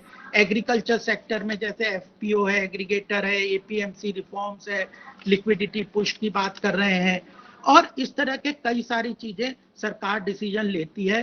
प्रधानमंत्री जी इस बात पे पूरी तरह से आश्वस्त हैं कि कभी भी अर्थव्यवस्था की आवश्यकता के रूप में जो जो भी बोल्ड डिसीजन लेने की जरूरत पड़ती है उसको हम लोग ले रहे हैं, आगे चल रहे हैं। इस मानसिकता, इस विजन को भी ध्यान में रखना बहुत जरूरी है कि अगर अर्थव्यवस्था को हमें किस तरह से आगे बढ़ाना है, उसके प्रति भी पूरी तरह से जो भी बोल्ड डिसीजन लेने वह लेते हैं। और जहां तक भारतीय जनता पार्टी या उसको देखें तो हम मार्केट इकोनॉमी पे विश्वास रखते हैं, right to center economic issues पे विश्वास करते हैं, लेकिन डिस्ट्रीब्यूशन जो अंत्योदय का कॉन्सेप्ट है कि जब इकोनॉमिक डेवलपमेंट हो तो वह ग्रोथ जो स्टिमुलेट होती है उसके लिए mechanism, infrastructure, technological, service delivery mechanism, social benefit mechanism, इन सारे इकोसिस्टम को भी डेवलप करने का केंद्र सरकार ने 5 साल में बहुत प्रयास किया है, चाहे वो जनधन अकाउंट के थ्रू हो, टारगेटेड डिलीवरी के रूप में हो। तो जो बेनिफिट्स ऑफ इकोनॉमिक डेवलपमेंट है वो लोअर स्टेटा तक पहुंचे, उस तरह का भी पूरा प्रयास केंद्र सरकार ने इंफ्रास्ट्रक्चर क्रिएट करके किया है। और बोल्ड डिसीजंस के रूप में जैसे मैं कह रहा हूँ कि कोल ब्लॉक को, हमारे यहाँ कोल हम इतना इंपोर्ट करते हैं जबकि कोल ब्लॉक हमारे यहाँ इतने ज्यादा अवेलेबल है, तो उसको प्राइवेट इन्वेस्टमेंट के लिए खोला है। पीएसयू डिसइन्वेस्टमेंट की बात कर रहे हैं, बहुत सारे डाउन द लाइन पीएसयूज में ऐसी चीजें इन्फ्रिंज कर गई हैं जो कि बहुत ज्यादा इकोनॉमी के लिए बहुत यूजफुल नहीं है, उनको डिसइन्वेस्टमेंट की बात है। रेलवेज में इतना इन्वेस्टमेंट चाहिए तो प्राइवेटाइजेशन की बात है, कॉर्पोरेट टैक्स को भी कम किया है। तो इन सारी चीजों को डिसीजन लेके आगे बढ़ते हैं।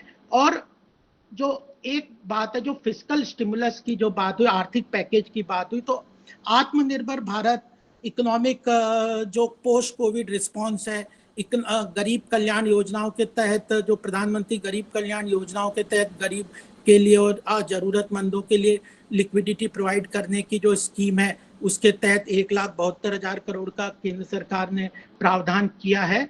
और इकोनॉमिक पैकेज, इन सबको अलग तरीके से देख के हमें समझना चाहिए। फिस्कल स्टिमुलस और आर्थिक पैकेज के बारे में मैं इतना कहना चाहता हूँ, इसको बहुत डिटेल से हम लोगों ने काफी डिस्कस किया है वित्त मंत्री जी के साथ भी बैठ के, कि जो अर्थव्यवस्था में हमारे यहाँ शॉर्ट ऑफ कैपिटल है, और हम जानते हैं कि केवल डेट से जो शॉर्ट ऑफ कैपिटल है हमारे देश में, वो केवल डेट यानी बोरोइंग से और डेट प्रोविजन से सब वो इकोनॉमी को सपोर्ट नहीं कर सकता। हमारे पास इक्विटी की भी, कैपिटल की बहुत शॉर्टेज चाहिए और उस तरह के प्रोविजंस चाहिए। तो जैसे एग्रीकल्चर सेक्टर में fund of fund 1.5 lakh crore का केंद्र सरकार ने बनाया है और चीजें की हैं, लेकिन लार्ज कॉर्पोरेट हाउस को जो रिसोर्स जनरेशन और रिक्वायरमेंट है उसका बेस्ट एलोकेशन यही लगा कि जो लार्ज कॉर्पोरेट हाउसेज हैं, जो बड़ी इंडस्ट्रीज हैं, उनकी कैपिटल रिक्वायरमेंट और लिक्विडिटी रिक्वायरमेंट को फुलफिल करने के लिए आरबीआई का लगभग 9.5 लाख करोड़ का पैकेज केंद्र सरकार ने घोषणा किया। और एमएसएमई वगैरह जो एनबीएफसी और एमएसएमई है, उनकी क्रेडिट, क्योंकि क्रेडिट अवेलेबिलिटी के साथ रिस्क कौन लेगा, उसको रिस्की सेक्टर मानते थे, तो उनका रिस्क जो बैंकिंग इंस्टीट्यूशंस वगैरह लेने को तैयार नहीं थे, तो उसका जो फेलियर का या बोरोइंग का जो रिस्क है, डेट का रिस्क है, केंद्र सरकार ने अपने ऊपर क्रेडिट गारंटी स्कीम्स के तहत लिया है और लगभग 4.5 लाख करोड़ का जो एमएसएमई सेक्टर वगैरह के लिए फंड एलोकेट किया, उसमें मैक्सिमम रिस्क केंद्र सरकार ने अपने ऊपर लिया और उसका रिजल्ट भी आ रहा है। और जो सरकार के पास लिक्विड फंड है, उसमें यह बात हम लोग मान रहे हैं आज के समय में कि जितना भी लिक्विड फंड है जो हमें जनरेट करना है, वह जिसमें वेलोसिटी ऑफ मनी ज़्यादा है, जहाँ पे कंजम्पशन ज़्यादा हो सकता है, जहाँ पे पैसे की ज़्यादा आवश्यकता, यानी रूरल एरियाज में, या जो गरीब लोग हैं, जो प्रवासी मजदूर हैं, जो डेली रेडी वाले हैं, डेली वेजर्स हैं, उन लोगों तक सीधा पैसा पहुंचे तो वह ज़्यादा इकोनॉमी में बेनिफिट जनरेट कर सकता है। तो उन लोगों तक पैसा सीधा पहुंचाने का प्रयास किया है। लार्ज कॉर्पोरेट हाउस को क्रेडिट अवेलेबिलिटी के थ्रू पैसा प्रोवाइड करने का कोशिश किया है, और मीडियम और मिडिल इनकम जो ग्रुप है जिनके लिए, उनके लिए मान के अभी वर्तमान में सरकार सोचती है कि उनके लिए इकोनॉमिक रिवाइवल जितना फास्ट होगा उसके थ्रू ही वो उनको ज्यादा फायदा हो सकता है। तो जो रिसोर्स एलोकेशन है उसका बेनिफिशियल एलोकेशन जो है वह रूरल एरियाज में और गरीब लोगों के पास ज्यादा अच्छा हो सकता है। तो इसलिए प्रधानमंत्री गरीब कल्याण योजना है, प्रधानमंत्री जो अभी जो रोजगार योजना है उनके तहत उन लोगों तक, और मनरेगा के तहत प्रवासी मजदूरों के लिए लगभग 50,000 करोड़ का प्रोविजन किया है, और जो राशन देने की बात है उसमें 1.5 लाख करोड़ का नवंबर तक का प्रोविजन केंद्र सरकार ने किया है। तो लगभग ऐसा 20-21 लाख करोड़ का वेरियस उसमें पैकेज के रूप में स्टिमुलस पैकेज के लिए सरकार ने प्रोवाइड किया है। और इस स्टिमुलस पैकेज को भी ग्लोबली, चाहे हमने जापान का, यूएसए का, उसको कंपैरेटिवली समझ के देखा है तो उसमें भी तीनों कंपोनेंट होते हैं। डायरेक्ट फिस्कल स्टिमुलस जिसमें liquidity infusion in the sectors where it is most required is done, and the credit is also a part of the thing, and other kind of equity infusion is also part of this, and reform is also a part of this. So आत्मनिर्भर भारत के अंतर्गत इस सारी चीजों को लेके चलना है, बट ये कोविड से और चाइना के डिसएंगेजमेंट के साथ इसको लिमिटेड रूप से अगर हम सोचेंगे देखेंगे तो हम कहीं ना कहीं रियल इशू से डाइवर्ट हो जाएंगे।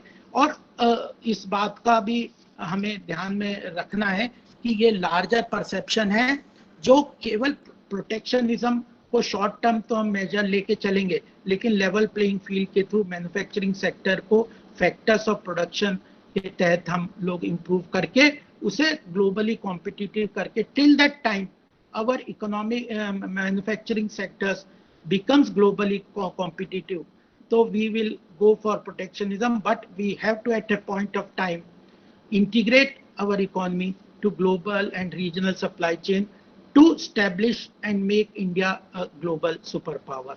तो ये कुछ बातें थी। मैं ओपनिंग रिमार्क में अपनी बात को यहाँ पे एक बार समाप्त रोकता हूँ, और जो बातें आएंगी तो हम लोग आगे प्रश्न उत्तर के रूप में ले सकते हैं। रत्नु जी धन्यवाद। बहुत बहुत धन्यवाद गोपाल कृष्ण अग्रवाल जी।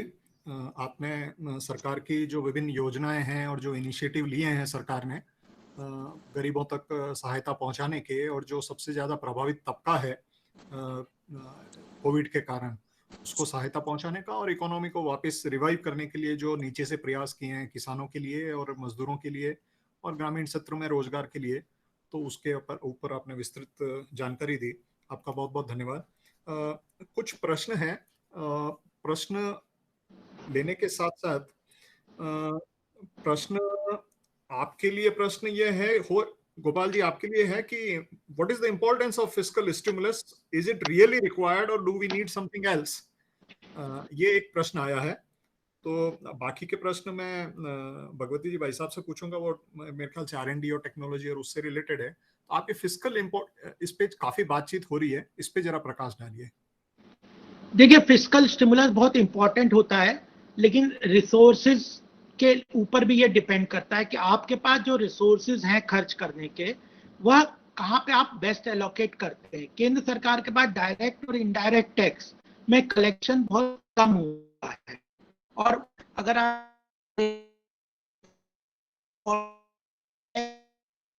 आपकी आवाज कट गई गोपाल जी, फिर से कलेक्शन है। जी जी बोलिए, आवाज कट रही थी। आपके वीडियो ऑफ करना पड़ेगा मुझे लग रहा है।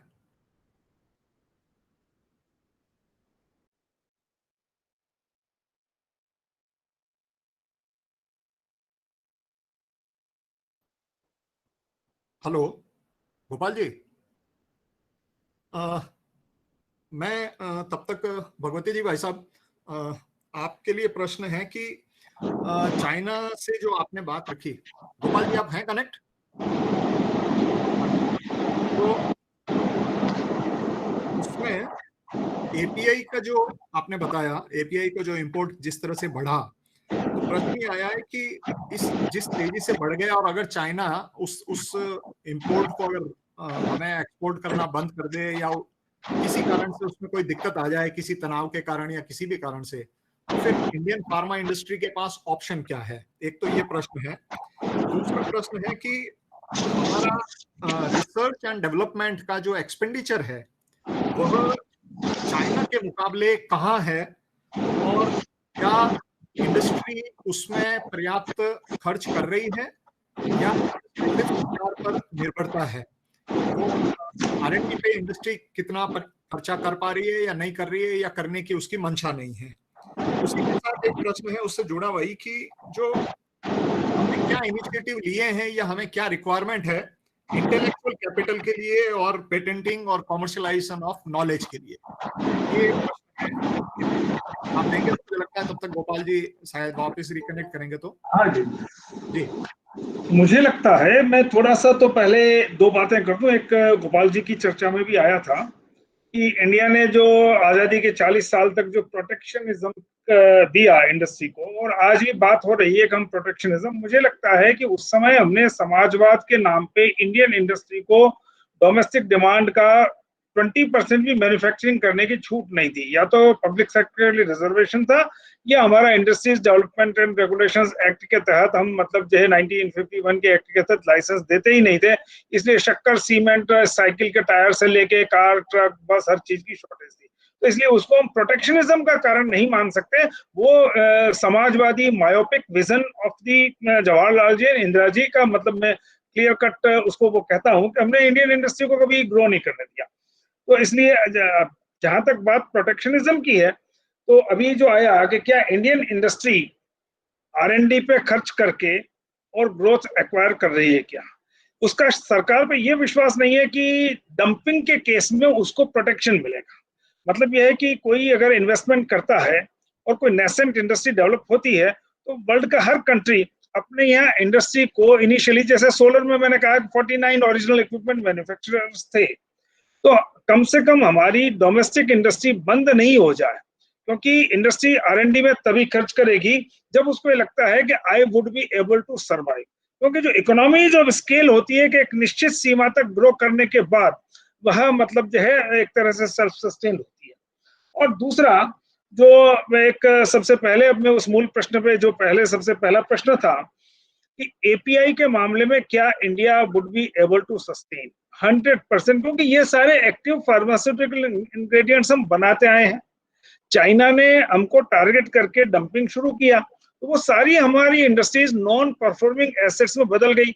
अब हमारे बैंकिंग लॉज कहते हैं कि जो इंडस्ट्री अब एनपीए उस एंटरप्रेन्योर के कारण नहीं हुई, एनपीए जो हुआ वो हम डंपिंग किया चाइना ने, और हम ये विजन नहीं लगा पाए कि भाई ये 4,500 रुपए किलो उसकी कॉस्ट ऑफ मैन्युफैक्चरिंग में नहीं है और कर रहा है, तो हमें अपनी इंडस्ट्री को प्रोटेक्ट करने की जरूरत है। कम से कम एस्टेब्लिश्ड मैन्युफैक्चरिंग कैपेसिटी है, हमारा बहुत प्रेशर रिसोर्सेज लगे हैं, तो वो हमने नहीं किया। तो अब मुझे लगता है कि वो सारी इंडस्ट्रीज रिवाइव हो जाएंगी अगर हम थोड़ा सा उसमें एनपीए से भी रिलैक्स करना होगा। कि जो अगर हम चाइना पे डिपेंडेंस एक इशू है और एनपीए का हमारा इंटरनल कानून दूसरा इशू है, अगर हम डोमेस्टिक मैन्युफैक्चरर्स अगर जो क्लोज हो चुके हैं उनको भी रिवाइव करने के लिए उनको सपोर्ट दें, और नई ग्रीन फील्ड मैन्युफैक्चरिंग में भी अगर हमने कोई 5 साल 7 साल का कोई अगर रोड मैप बनाए कि भाई इसमें we will give protection to the domestic industry. कोई भी एंटरप्रेन्योर अपना इन्वेस्टमेंट डुबोना नहीं चाहेगा कि वह आज अगर ग्रीन फील्ड वेंचर लगा है और कोई फॉरेनर उसको कॉस्ट से आधी कीमत पे डंपिंग शुरू कर दे, ये हमें विजन लगाना है। जैसे उदाहरण के लिए सोलर पैनल्स में 2014 में कॉमर्स मिनिस्ट्री की रिपोर्ट आई कि चाइना अपनी कॉस्ट ऑफ मैन्युफैक्चरिंग से भी कम कीमत पर डंपिंग कर रहा है। विद इन 90 डेज या 45 डेज, मुझे ठीक याद नहीं, वो फाइनेंस मिनिस्ट्री को एंटी डंपिंग ड्यूटी का नोटिफिकेशन निकालना था, वो हमने नहीं निकाला। तो जब कॉमर्स मिनिस्ट्री की रिपोर्ट आ गई थी कि चाइना डंपिंग कर रहा है, डंपिंग वह कहलाता है जब वह अपनी खुद की डोमेस्टिक कॉस्ट ऑफ मैन्युफैक्चरिंग से भी कम में बेच रहा है। तो ये बहुत दुनिया के सभी देश ये विजन काम लेते हैं। मुझे लगता है कि हमें भी अपनी इंडस्ट्री को प्रोटेक्शन देना होगा। दूसरा, जहां तक बात इंटरनेशनल सप्लाई चेन्स की है, हम अपने आप को इंटरनेशनल सप्लाई चेन का कंपोनेंट वो तो तब मानेंगे कि जब हमारे यहाँ कोई रेफ्रिजरेटर बना रहा है और उसको कोई कंपोनेंट इंटरनेशनल सप्लाई चेन का चाइना या अमेरिका से कहीं से लाना है। हमारे यहाँ तो हो ये रहा है कि हमारा मेड बाय इंडिया ब्रांड नहीं है जिसमें कि हम कोई इंटरनेशनल सप्लाई चेन का कंपोनेंट लाए। हमारे यहाँ ये होता है कि वह जो फॉरेन ब्रांड ओनर है वह अपने सारे कंपोनेंट्स अलग अलग देशों में अपनी ब्रांचेस से लाता है और वो ब्रांच ट्रांसफर होता है। जो हम कहते हैं कि हमारा 2% जो शेयर है वर्ल्ड एक्सपोर्ट्स में, एक्चुअली वो आधा % ही है, क्योंकि प्राइस नेगोशिएटेड एक्सपोर्ट्स नहीं है, वो खाली ब्रांच ट्रांसफर है। मान लो BMW कंपनी अपना हॉर्न इंडिया में बनाती है, बाकी का कंपोनेंट्स बाहर से लाती है, तो वो उसी की ब्रांच से विदाउट एनी प्राइस नेगोशिएशन वो कंपोनेंट्स लाती है और दूसरे हमारे देश में जो कंपोनेंट्स बनाती है वो उस देश में ले जाती है। मुझे लगता है कि हमारा प्राइस नेगोशिएटेड जो इंपोर्ट एक्सपोर्ट है वो लगभग समाप्त होते जा रहे हैं और इंटरनेशनल सप्लाई चेन का प्रश्न नहीं है। यहाँ केवल हम made by other countries brand को केवल यहाँ असेंबल कर रहे हैं, इसलिए एक ये मुझे बड़ी चैलेंज लगता है। और मूल बात यह है कि हम R&D पे खर्च क्या करें। हमारे यहाँ तो जैसे आज की तारीख में हम देखते हैं कि अपने देश में 25 से ज्यादा मेट्रो रेल कॉर्पोरेशन है।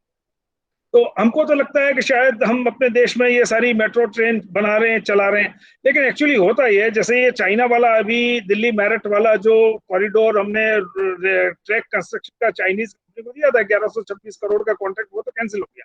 लेकिन उसमें रोलिंग स्टॉक चलाने का काम भी हमने बॉम्बार्डियर एक कैनेडियन कंपनी को दिया था।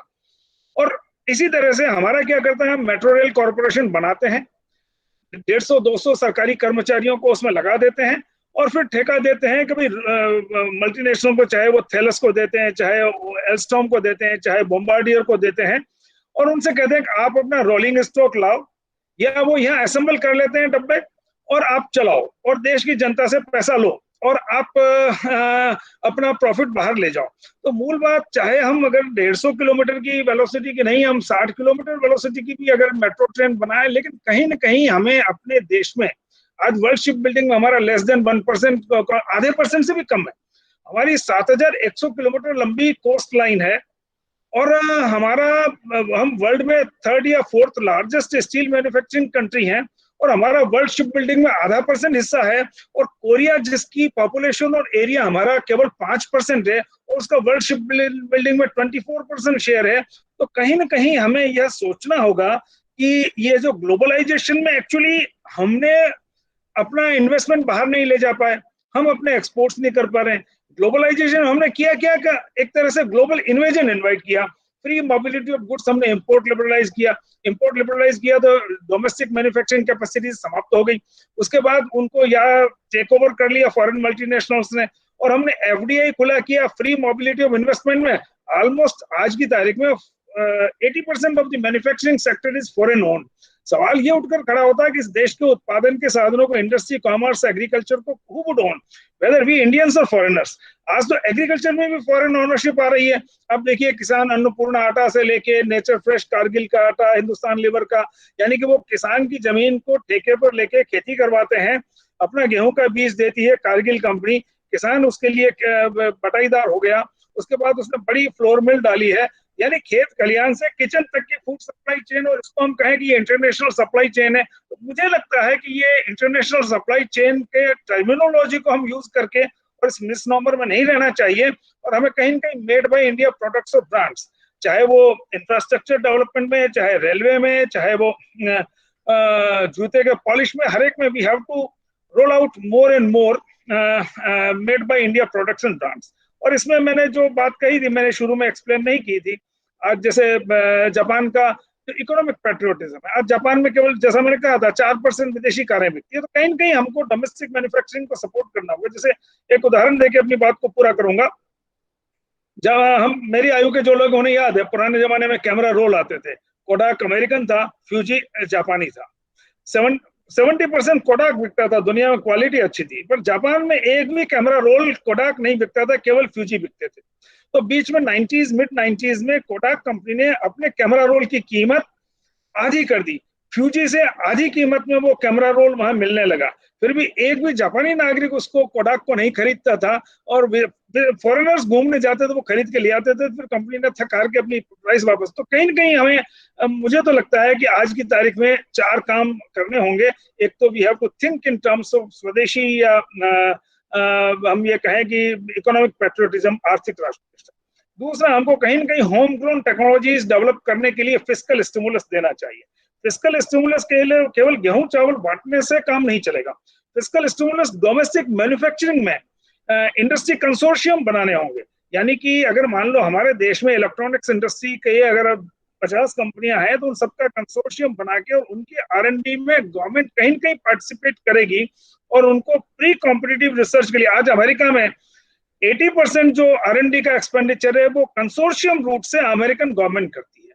तो आप जैसे उदाहरण के लिए मैंने कहा कि फिरोजाबाद में कांच के 520 कारखाने थे, आज 150 बचे। अब क्यों बचे हैं? क्योंकि वो 700 डिग्री के फर्नेस पे मैन्युफैक्चरिंग करते हैं, जो उतना ड्यूरेबल नहीं होता है। चाइना 1300 डिग्री के फर्नेस में करता है। अब वो छोटे छोटे मैन्युफैक्चरर्स की कैपेसिटी नहीं है कि वो अपना फर्नेस की डिजाइन डेवलप कर सके। तो कहीं ना कहीं हमें कांच के मैन्युफैक्चरर्स का कंसोर्शियम बनाना होगा, वो कुछ एनुअल कंट्रीब्यूशन उसमें कंट्रीब्यूट करें, और उसमें जितना उनका कंट्रीब्यूशन है उसका 3 से 4% कहीं ना कहीं हमको गवर्नमेंट उनको फंडिंग करके, और हमको अपनी डोमेस्टिक टेक्नोलॉजी को इम्प्रूव करना होगा। ये मेरा सबमिशन है। भाई साहब, इसमें गोपाल जी भाई साहब आए क्या? मेरे ख्याल से नहीं ज्वाइन कर पाए अभी। तो मेरा आपसे प्रश्न है कि अभी सबसे बड़ा जो संकट, अक्सर लोग ये कहते हैं कि भाई सरकार के पास रेवेन्यू कम है, तो सरकार पैसा कहाँ से दे, और डिमांड बहुत ज्यादा है। मेरे ख्याल से लगभग जो टोटल हमारा बजट है उसका बहुत बड़ा हिस्सा तो सिर्फ सैलरी, पेंशन देने में और ब्याज देने में निकल जाता है। तो कैपिटल जो एक्सपेंडिचर है वो वैसे भी कम था, तो अब तो और भी कोई संभावना रहेगी नहीं, तो फिर वापस इकोनॉमी को कैसे बूस्ट किया जाए? तो ये सरकार के संसाधन कम होने के कारण अर्थव्यवस्था पे क्या प्रभाव हो सकता है, और उसके लिए क्या उपाय हो सकते हैं? इस पे आप जरा प्रकाश डालिए। 2 बातें हैं। एक तो संसाधनों की यूं कमी नहीं है। आज हम देखें, बैंकों ने 8 लाख करोड़ रुपया रिवर्स रेपो रेट इतनी कम होते हुए भी RBI में पार्क कर रखे हैं, क्योंकि कोई लोन लेने पहुंच नहीं रहा है। क्योंकि हमारे देश में हमने इन्वेस्टर को एक मैन्युफैक्चरिंग इकोसिस्टम प्रोवाइड करना चाहिए, वो हम नहीं प्रोवाइड कर पा रहे, नंबर 1। दूसरा, जो खास फिस्कल रिसोर्सेज की बात है, दुनिया के सारे देशों ने मनी एक्सपेंशन का सहायता लिया है। आज हमारी money supply to GDP 77%, China की इट इज 124%, यानी जितना उनका GDP है उससे 124% की money supply, M2 money supply है। और अगर हम जापान का देखें तो 180% उनकी मनी सप्लाई है। और अगर हम कोरिया, मलेशिया, सारे इंडस्ट्रियलाइज कंट्रीज ने कहीं ना कहीं अपना मनी एक्सपेंशन किया है। उदाहरण के लिए अमेरिका ने 2008 के बाद उसकी आर्थिक मंदी में न तो वो किसी विदेशियों कंपनियों को कहा कि हमारे यहाँ इन्वेस्ट करो, न वो किसी IMF वर्ल्ड बैंक के पास सहायता के लिए गया। उसने क्वांटिटेटिव ईजिंग किया $4 ट्रिलियन का, यानी कि 40 खरब डॉलर का उसने मनी सप्लाई को बढ़ाया। और हम ये देखते हैं जापान ने भी ऑलमोस्ट $700 बिलियन का, और यूरोप ने भी मतलब किया। अभी अमेरिका ने इस कोविड के बाद $700 बिलियन का क्वांटिटेटिव ईजिंग किया है, और अपनी कंपनियों के इवन कर्मचारियों की 3 महीने की सैलरी 80% तक उसने रीइंबर्स की है।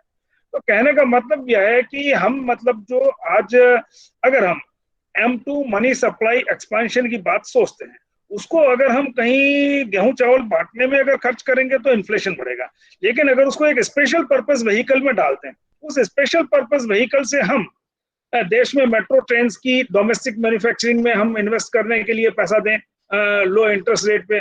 हम देश में आज सोलर पैनल जो 90% चाइना से आ रहे हैं उनके लिए, अब है क्या, सिलिकॉन इनगॉट कैसे बनता है? 1000 डिग्री पे सिलिका हमारे देश में होता है, उस सिलिका को 1000 डिग्री पे गर्म करना है, इग्नाइट करना है, और उससे सिलिकॉन इनगॉट बनेंगे, और सिलिकॉन इनगॉट से थिन वेफरिंग, और थिन वेफरिंग से फोटोवोल्टाइक सेल और पैनल। तो कहीं ना कहीं हमको we have to think of expanding money M2 money supply, जो दुनिया के अन्य देशों ने किया है। अब हमारे पास दो ही विकल्प है, या तो मनी सप्लाई एक्सपांड करें और उसको कंजम्पशन पर्पज में ले जाने के बजाय डोमेस्टिक मैन्युफैक्चरिंग को एनहांस करने में ले जाएं, जिससे वो लॉन्ग रूट से डिमांड पैदा करेगा। तब तक क्या होगा कि जितनी मनी सप्लाई हमारी एक्सपांड होगी, मान लो हमने 50 लाख करोड़ की मनी सप्लाई एक्सपांड की, और अगर इकोनॉमी 75 लाख करोड़ का मैन्युफैक्चरिंग बढ़ गया तो वो इन्फ्लेशनरी नहीं होगा। तो हमें एक बहुत कैलिब्रेटेड वे में मनी सप्लाई के साथ मैन्युफैक्चरिंग को सपोर्ट करके और इकोसिस्टम प्रोवाइड करके प्रोटेक्शन देना पड़े तो भी देखें और करेंगे, तब तो हम इसमें से निकलेंगे। और बाकी नहीं तो हम आने वाली पीढ़ी दर पीढ़ी अपने देश का फुल इंडस्ट्री, कॉमर्स, एग्रीकल्चर सब कुछ फॉरेन ओन्ड कर लेंगे। और हम एक प्रकार से आज मेरा बच्चा इंजीनियरिंग करता है, ओप्पो या वीवो में काम करेगा, सैमसंग या सेंसोई में काम करेगा। मतलब मुझे तो ये लगता है कि जब नवाब सिराजुद्दौला पे अटैक किया तो क्लाइव के पास 3300 सैनिक थे, उसमें से 700 अंग्रेज थे, बाकी 2600 हिंदुस्तानी थे। यानी कि दे हायर्ड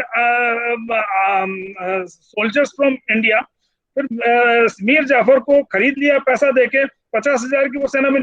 आज हमारे टेक्नोक्रेट्स, कोई गूगल के लिए काम कर रहा है, कोई माइक्रोसॉफ्ट के लिए काम कर रहा है, कोई बॉम्बार्डियर के लिए काम कर रहा है, कोई एल्स्टॉम के लिए काम कर रहा है। मतलब we are working to increase wealth of other nations at the cost of closure of industrial capacities within India. हमें कहीं ना कहीं इस बात के ऊपर सोचना होगा कि we have to think of creating domestic manufacturing capacities owned by Indians. इसके ऊपर कहीं ना कहीं हमको सोचना होगा।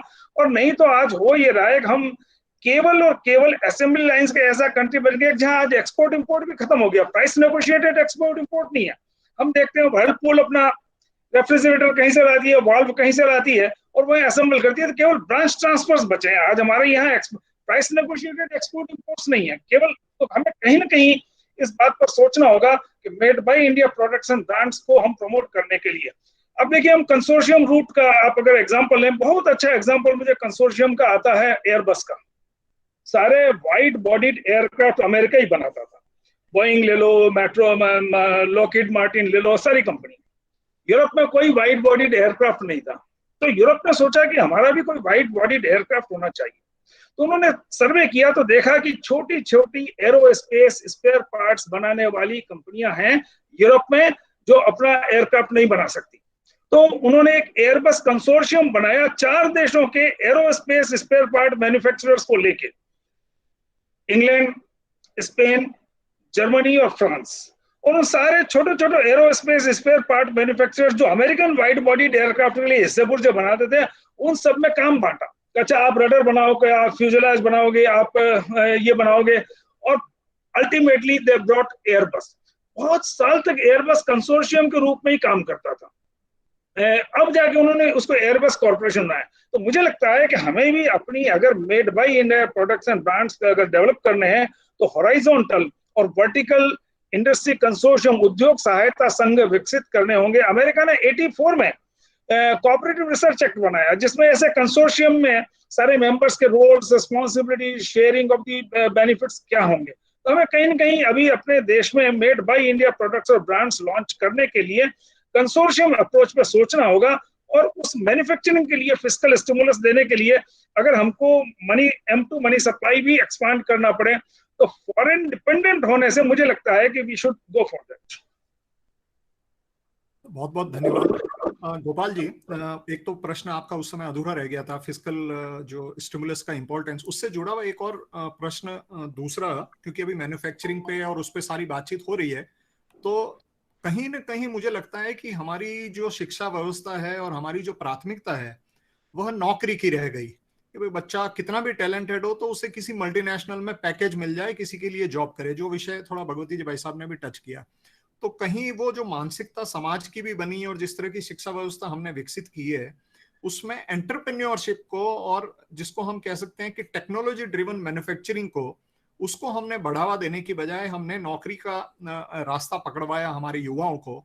और उससे भी कहीं ना कहीं ऐसा हो सकता है कि हमारी अर्थव्यवस्था की जो मजबूती मिलनी चाहिए थी ग्राउंड लेवल पे वो नहीं मिल पाई, और स्मॉल और जो मीडियम एंटरप्राइजेस हैं जो खड़े होने चाहिए थे उन्हें मजबूती मिलनी चाहिए थी।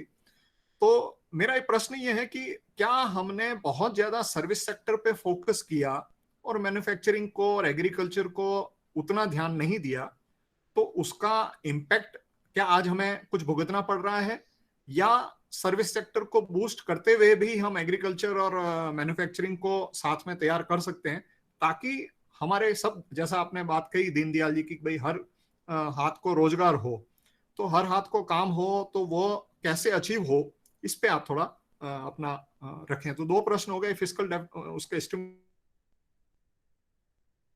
का, और दूसरा ये रोजगार सर्विसिंग और सर्विस सेक्टर और अदर्स। जी गोपाल जी, गोपाल जी अनम्यूट करिए। हाँ, फिस्कल स्टिमुलस के ऊपर सब लोग एग्री करते हैं कि फिस्कल स्टिमुलस चाहिए। अब फिस्कल स्टिमुलस किसको चाहिए? एक बात यह होती है, जो समाज में गरीब और पिछड़ा वर्ग है या एग्रीकल्चर रूरल इकोनॉमी पे डिपेंडेंट है, उसको हम लोग मान के चल रहे हैं कि उसको ज्यादा फिस्कल स्टिमुलस सीधा बेनिफिट कैश ट्रांसफर के थ्रू चाहिए, और उसके ऊपर सरकार अपने रिसोर्स एलोकेशन मैक्सिमम कर रही है। 1,72,000 करोड़ का तो पहले प्रधानमंत्री गरीब कल्याण योजना के तहत किया, उसके बाद मनरेगा के तहत जो प्रवासी मजदूरों के लिए 50,000 करोड़ का और एलोकेशन किया। रेडी वाले, पटरी वाले और जो प्रोप्राइटरशिप कंसर्न्स के हैं, उनको 3 लाख करोड़ का केंद्र सरकार ने पैकेज के अंदर घोषणा की, और 1.5 लाख करोड़ का एग्रीकल्चर सेक्टर को, एफपीओ को, फूड प्रोसेसिंग इंडस्ट्री के लिए केंद्र सरकार ने यह घोषणा की। तो यह लगभग 2.5 लाख करोड़, और उसके बाद ये जो राशन वगैरह का ये करते हैं, तो इस सारे से स्टिमुलस से एक चीज तो ये है, उस तबके को जितना मैक्सिमम दे सकते थे सरकार आगे भी देगी, प्रयास कर रही है। दूसरा बात, ये प्रश्न आ रहा है कई लोगों को कि मिडिल क्लास को और एमएसएमई सेक्टर को फिस्कल स्टिमुलस कैसे दिया जाए।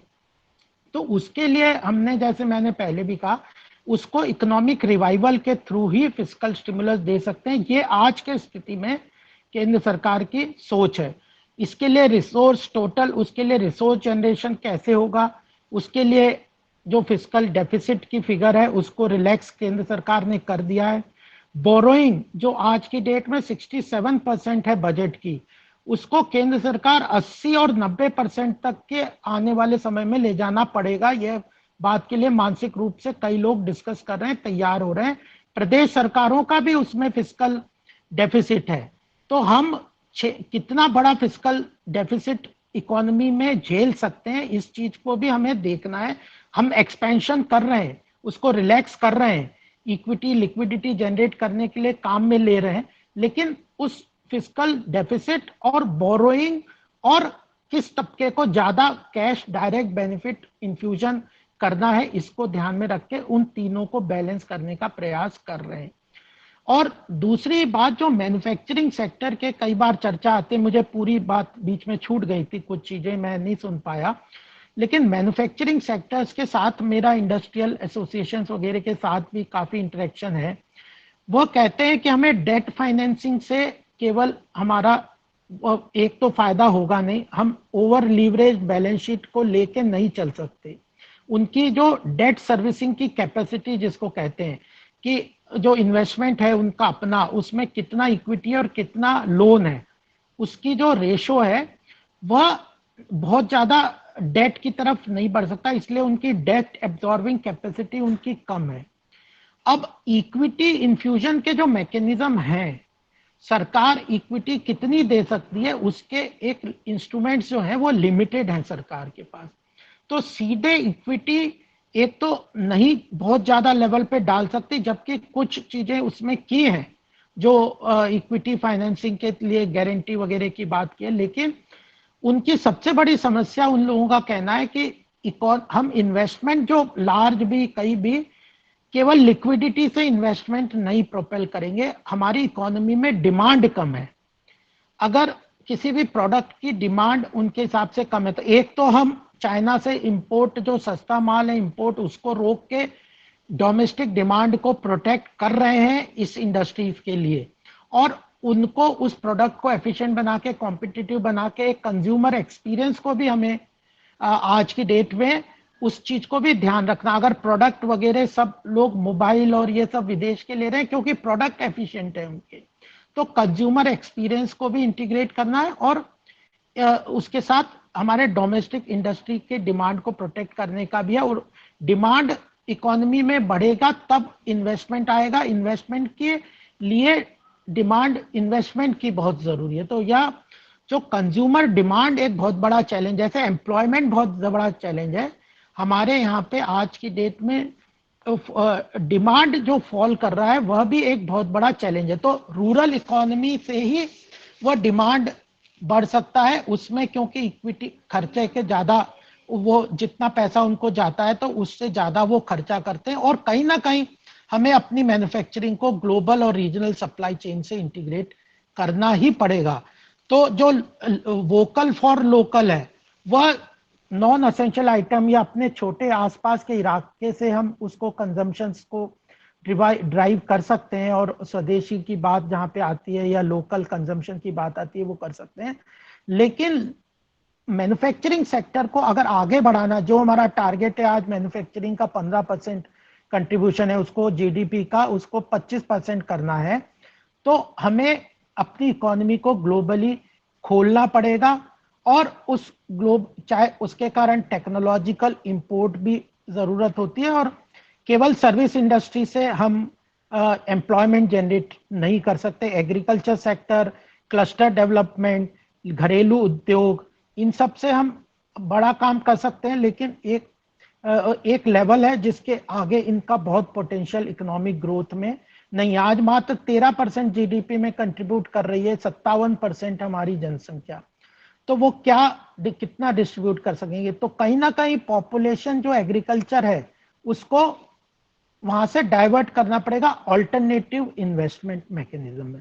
तो जो मैन्युफैक्चरिंग सेक्टर को स्ट्रेंथ देना है, उसको लेवल प्लेइंग फील्ड करना है, उसके फैक्टर्स ऑफ प्रोडक्शन की कॉस्ट कम करनी है। कई जगह कन्फ्लिक्टिंग हो जाता है, जैसे मैन्युफैक्चरिंग सेक्टर कहता है आप लेबर में हमें लिबरलाइज कर दो, लेबर लॉज में लिबरलाइज कर दो, और आप अदरवाइज हमें प्रोटेक्शनिस्ट लॉ कर दो। तो ये जो डायकोटोमी हो जाती है वो डिस्कशन में, नरेशन में कई बार दिक्कत करते हैं। लेकिन फिस्कल स्टिमुलस जरूर आवश्यक है, उसको हम कर रहे हैं। और वह जो नीचे के lower state of the population में डायरेक्ट फंड इन्फ्यूजन कर रहे हैं, बीच वाले के लिए इकोनॉमिक रिवाइवल का प्रयास कर रहे हैं, और अपर जो इंडस्ट्रियल वगैरह हैं उनको क्रेडिट अवेलेबिलिटी और जो रिफॉर्म्स हैं, चाहे मॉरेटोरियम है या जो फोर्स मेजर क्लॉज है, कॉन्ट्रैक्ट एनफोर्समेंट में रिलैक्सेशन है, एनपीए के आइडेंटिफिकेशन के लिए भी बहुत सारे रिलैक्सेशन दे दिए हैं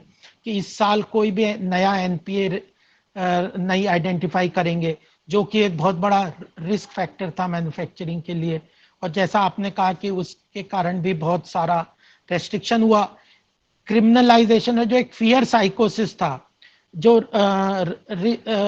रिस्क एवर्शन है, बैंक लोन देने वालों के अंदर भी रिस्क एवर्शन था, लेने वालों के अंदर भी रिस्क एवर्शन था कि हम लोग, सरकार ने बहुत स्ट्रॉन्ग मेजर्स एनपीए रिकवरी वगैरह के कर दिए हैं, तो लोन लेने के लिए भी तैयार नहीं थे। तो उस सबको भी टैकल करके डीक्रिमिनलाइजेशन ऑफ कंपनी लॉ के भी बहुत सारे फैक्टर सरकार कर रही है। तो यह मतलब काफी बृहद रूप से सरकार काम करने का प्रयास कर रही है। उसमें मैन्युफैक्चरिंग और खासकर एमएसएमई, इसके ऊपर बहुत बड़ा फोकस है। और स्टार्टअप इकोसिस्टम, अगर आप अटल इनोवेशन मिशन को देखें तो आपको, और स्टार्टअप इकोसिस्टम को देखें तो सरकार ने बहुत सारे प्रयास उनके इक्विटी के इन्फ्यूजन के लिए, उनकी इक्विटी के लिए, टेक्नोलॉजिकल सपोर्ट के लिए, मार्केट डेवलपमेंट के लिए बड़े सारे इनिशिएटिव सरकार ने लिए हैं, और उसके लिए काम भी कर रही है सरकार, चाहे उसके लिए टैक्स कंसेशन वगैरह की बात करें।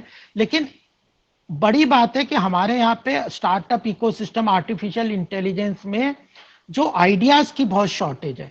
जो रिसर्च होता है यूनिवर्सिटीज वगैरह में बहुत सारा, उसका कमर्शियल यूटिलाइजेशन नहीं है, उसका कमर्शियल कन्वर्जन्स नहीं है। तो वो आइडियाज जो शॉर्टेज है, उस चीजों को एकेडमिक इंस्टीट्यूशंस और एजुकेशन सिस्टम्स ज्यादा अच्छी तरह से बढ़ के उसका कमर्शियल यूटिलाइजेशन रिसर्च वगैरह में डेवलप करेंगे तो इंडस्ट्री के लिए उसका बेनिफिट होगा, और उससे उन लोगों का एंटरप्रेन्योरशिप भी बढ़ेगा और सेल्फ एम्प्लॉयमेंट के इनिशिएटिव भी आएंगे। और हमें माइंडसेट जरूर हमारे यूथ का चेंज करना पड़ेगा, चाहे हम स्पष्ट कह के करें कि व्हाइट कॉलर जॉब्स और नौकरियां एक लेवल के बाद सरकार नहीं प्रोवाइड कर सकती। 10 करोड़ जनसंख्या को, इतनी बड़ी जनसंख्या को हर साल इतना नया एम्प्लॉयमेंट, नौकरियां नहीं मिलेगी। उसको सेल्फ एम्प्लॉयमेंट, एंटरप्रेन्योरशिप वाले रास्ते पे बढ़ के आगे बढ़ना पड़ेगा। उसके लिए जो जो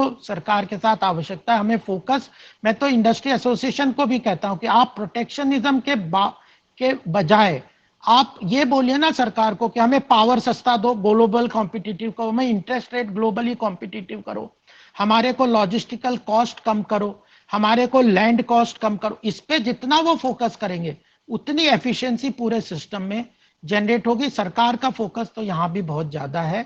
हम लोग तो पर्टिकुलरली हम लोग इस चीज पे काफी फोकस कर रहे हैं कि मैन्युफैक्चरिंग सेक्टर को ग्लोबल लेवल प्लेइंग फील्ड मिले, ट्रांसपेरेंट इकोसिस्टम मिले, टैक्स कंप्लायंस में सब्जेक्टिविटी कम हो, ह्यूमन इंटरवेंशन कम हो, टेक्नोलॉजिकल ड्रिवन ज्यादा सिस्टम हो। उसके अंदर कुछ कंपटीशन भी, वो कॉम्प्लिकेशन भी आता है, जैसे जीएसटी नेटवर्क के अंदर आज जीएसटी में आ रहा है, ई असेसमेंट की बात हो रही है, उसमें कुछ टेक्नोलॉजिकल ग्लिचेस आ रहे हैं, लेकिन ये हम सब फास्ट ओवरकम जल्दी कर लेंगे।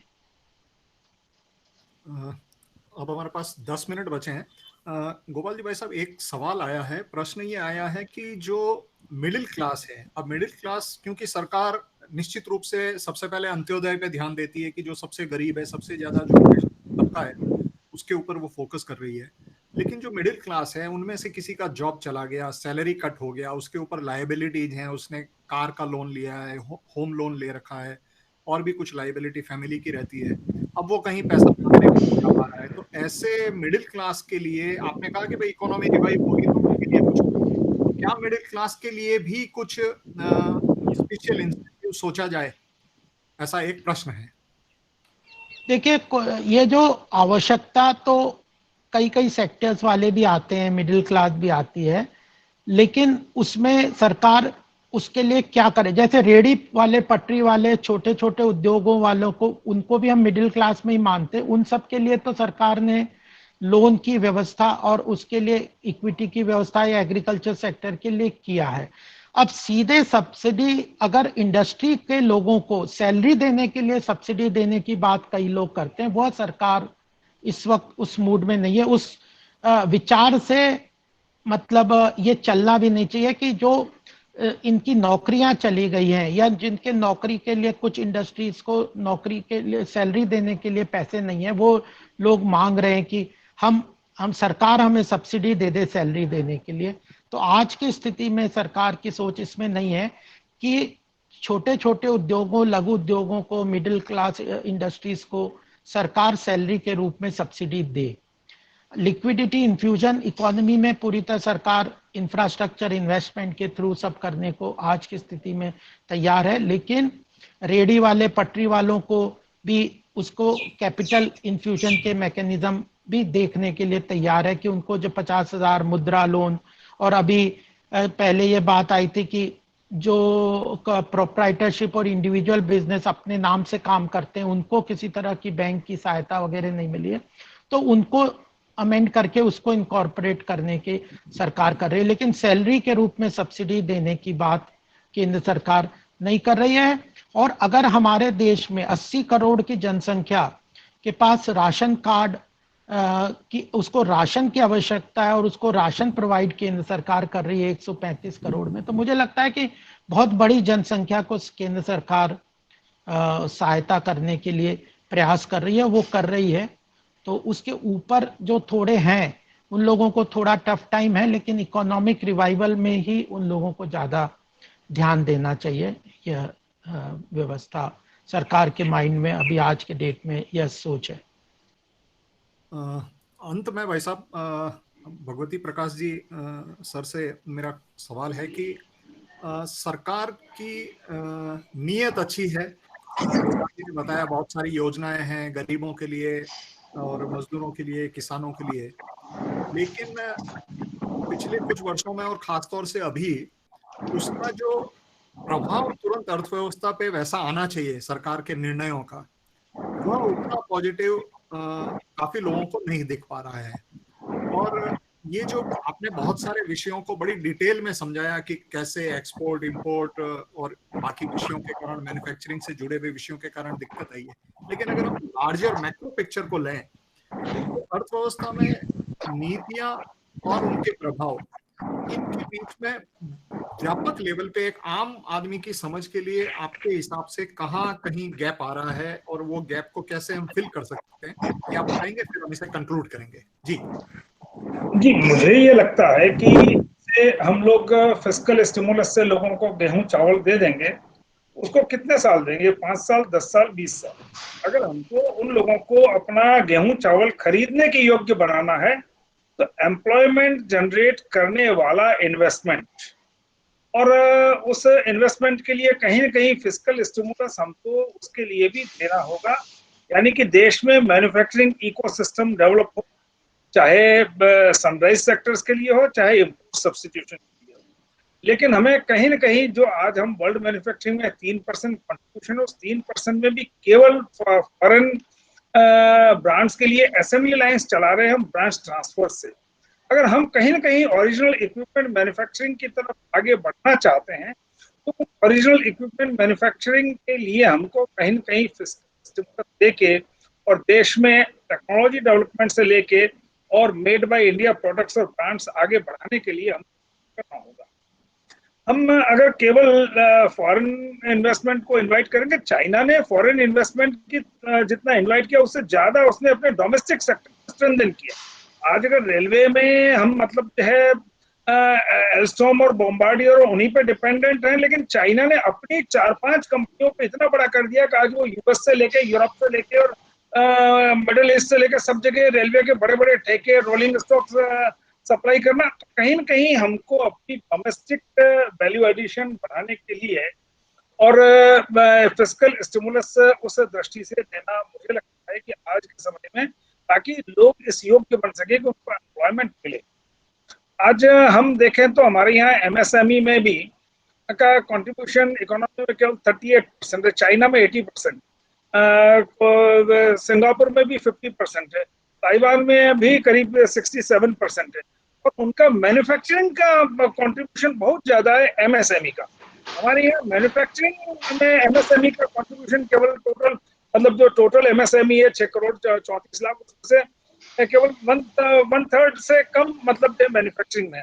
तो कहीं ना कहीं चाहे एमएसएमई में भी हमको मैन्युफैक्चरिंग को बढ़ावा देना होगा। स्टार्टअप इकोसिस्टम हम यूं कह सकते हैं कि India is 3rd largest startup ecosystem, लेकिन पूरे 135 करोड़ के देश में आज की तारीख में 50,000 से ज्यादा स्टार्टअप्स नहीं। और हमारा सबसे जो मैंने कहा है कि यूनिवर्सिटी में आज इंडिया की 25% यूनिवर्सिटीज के पास भी गैस लिक्विड क्रोमेटोग्राफ नहीं है और HPLC नहीं है, जो केमिस्ट्री में PhD करवा रहे हैं। जो यूनिवर्सिटी और कॉलेजेस आज हमारे यहाँ मैकेनिकल इंजीनियरिंग या इलेक्ट्रिकल इंजीनियरिंग में PhD करवा रहे हैं, उनके पास टेस्ट पैड्स नहीं है। या जो आज हमारे यहाँ कंप्यूटर साइंस इंजीनियरिंग डिपार्टमेंट से वहाँ 4 GB रैम से ऊपर के कंप्यूटर्स नहीं है। तो AI पढ़ाने और AI प्रोडक्ट डेवलपमेंट के लिए तो जो हम कहीं ना कहीं हमारा इंडस्ट्री और एकेडमिया के बीच डिसजंक्ट के 2 कारण हैं। एक तो हम केवल प्रोडक्ट असेंबल करते हैं, जैसे पासबुक प्रिंटर भी हम असेंबल करते हैं बाहर से कंपोनेंट्स ला, और हम अपना ATM भी असेंबल करते हैं। तो कहीं ना कहीं हमको ओरिजिनल इक्विपमेंट मैन्युफैक्चरिंग कंट्री में हो, इसके लिए हमको सपोर्ट देना होगा। और दूसरा, अगर वो ओरिजिनल इक्विपमेंट मैन्युफैक्चरिंग होगी तो निश्चित रूप से डाउन स्ट्रीम वैल्यू चेन में एक मैन्युफैक्चरिंग जनरेट होगी, और उसमें जो एम्प्लॉयमेंट, टेक्नोलॉजी डेवलपमेंट, मतलब डाउन स्ट्रीम वैल्यू चेन जो मैं कह रहा हूँ, उसमें इवन 3 टाइम्स टर्नओवर्स और मैन्युफैक्चरिंग जनरेट होती है। कहीं ना कहीं हमको ओरिजिनल इक्विपमेंट मैन्युफैक्चरिंग पर भी जोर देना होगा। यह करके ही हम देश को आगे कहीं एक कैपेबल नेशन के रूप में स्थापित कर पाएंगे। बाकी ठीक है, हम फॉरेन इन्वेस्टमेंट आज, बल्कि हम जो टेक्सटाइल में, फूड प्रोसेसिंग में, लेदर में जो इंटरनेशनल सप्लाई चेन्स को अगर यहाँ ला रहे हैं, तो उनके ऑटोमेटिक प्लांट से कहीं ना कहीं वो हमारी डोमेस्टिक कैपेसिटीज को भी रिप्लेस करेंगे। तो हमें कहीं ना कहीं यह एक सोचना होगा कि whether we have to generate our domestic supply chains or we have to act as a surrogate mother for assembling of the foreign brands. मतलब ये हमको एक डिस्टिंक्शन करना है। लास्ट में कुलदीप जी, हाँ हाँ हाँ बोलिए। हाँ, एक आपको याद होगा मैंने एक सुझाव दिया था कि खास तौर से जब ये मिडिल क्लास की बात आई है तो कहीं ना कहीं हो सकता है कि सरकार और कुछ नहीं, जैसे आप प्रगति भाई साहब ने कहा, आप भी अच्छी तरह से जानते हैं, अभी मेरे भी ध्यान में अनुभव में आया कि बैंकों ने, आरबीआई ने लगातार बैंकों से कहा अपना आप इंटरेस्ट रेट कम करते जाइए, उनका किया है, लेकिन बैंक जो लोन आगे ऑफर कर रही है वो आज भी पर्सनल लोन 15%, 16%, 18% पे कर रही है, और मुझे लगता है कि और भी दूसरे लोन होंगे तो उनके लिए भी इंटरेस्ट रेट बहुत ज्यादा है। तो क्या सरकार को ऐसा कहीं सोचना चाहिए कि मिडिल क्लास के लिए, मान लीजिए किसी के लिए पास सामने कोई क्राइसिस है और उसे 5 लाख 10 लाख रुपए की जरूरत है, जब तक आपने कहा इकोनॉमी रिवाइव हो और वो अपनी फैमिली को ठीक ठाक ढंग से पाल सके, और जब तक उसके पास दूसरा कोई जॉब आए या उसका रेस्टोरेंट वापस शुरू हो, ये सारे बहुत सारे ऐसे हैं लोग जो प्राइवेट सेक्टर में या गवर्नमेंट सेक्टर में या सेल्फ एम्प्लॉयड सेक्टर में लगे हैं और उन्हें कुछ पूंजी की जरूरत है। तो जो पूंजी पे जो ब्याज है, और बैंक अगर अपना प्रॉफिट देखते वो ब्याज कम करने को तैयार नहीं है, तो क्या उस इंटरेस्ट को सपोर्ट करने के लिए सरकार कुछ ऐसा सपोर्ट दे कि मार्केट में 10 लाख 20 लाख करोड़ रुपया कुछ आए और वो मनी का सर्कुलेशन शुरू हो और उसी में जॉब भी क्रिएट हो और उसी में इकोनॉमी भी रिवाइव हो सके। इसके बारे में आप कुछ अगर बताएं और फिर हम कंक्लूड करें। हाँ, ये इंटरेस्ट जो है, इंटरेस्ट सबवर्जन की बात आप करें, सब्सिडी की बात करें, आज आरबीआई गवर्नर का बहुत बड़ा लेक्चर था, स्टेटमेंट आया है कि इकोनॉमी में ये कोविड के कारण बहुत बड़ा रिस्क बढ़ गया है। तो जब भी अर्थव्यवस्था में कोई डिसीजन लेते हैं उसमें मल्टीपल चॉइस होते हैं और जो बेस्ट ऑल्टरनेटिव है वो चूज करते हैं। और आज की डेट में हमारे बैंक में जो कैपिटल एडिक्वेसी रेशो है वह बहुत बड़ा मजबूत नहीं है। पीछे 5-6 साल में हम लोगों ने काफी उसको इम्प्रूव जरूर किया है, लेकिन एनपीए का रिस्क बहुत बैंकों में बढ़ गया और बैंकों का असली पैसा जो है वो डिपॉजिटर्स का ही है। तो इकोनॉमी में उस रिस्क को, पैसा को कितना बड़ा रिस्क पे एक्सपोज किया जाए, अल्टीमेटली कॉस्ट तो हमें पूरे देश में टैक्स पेयर्स मनी की कॉन्सेप्ट को जल्दी से समझ के उसको एक्सेप्ट करना पड़ेगा।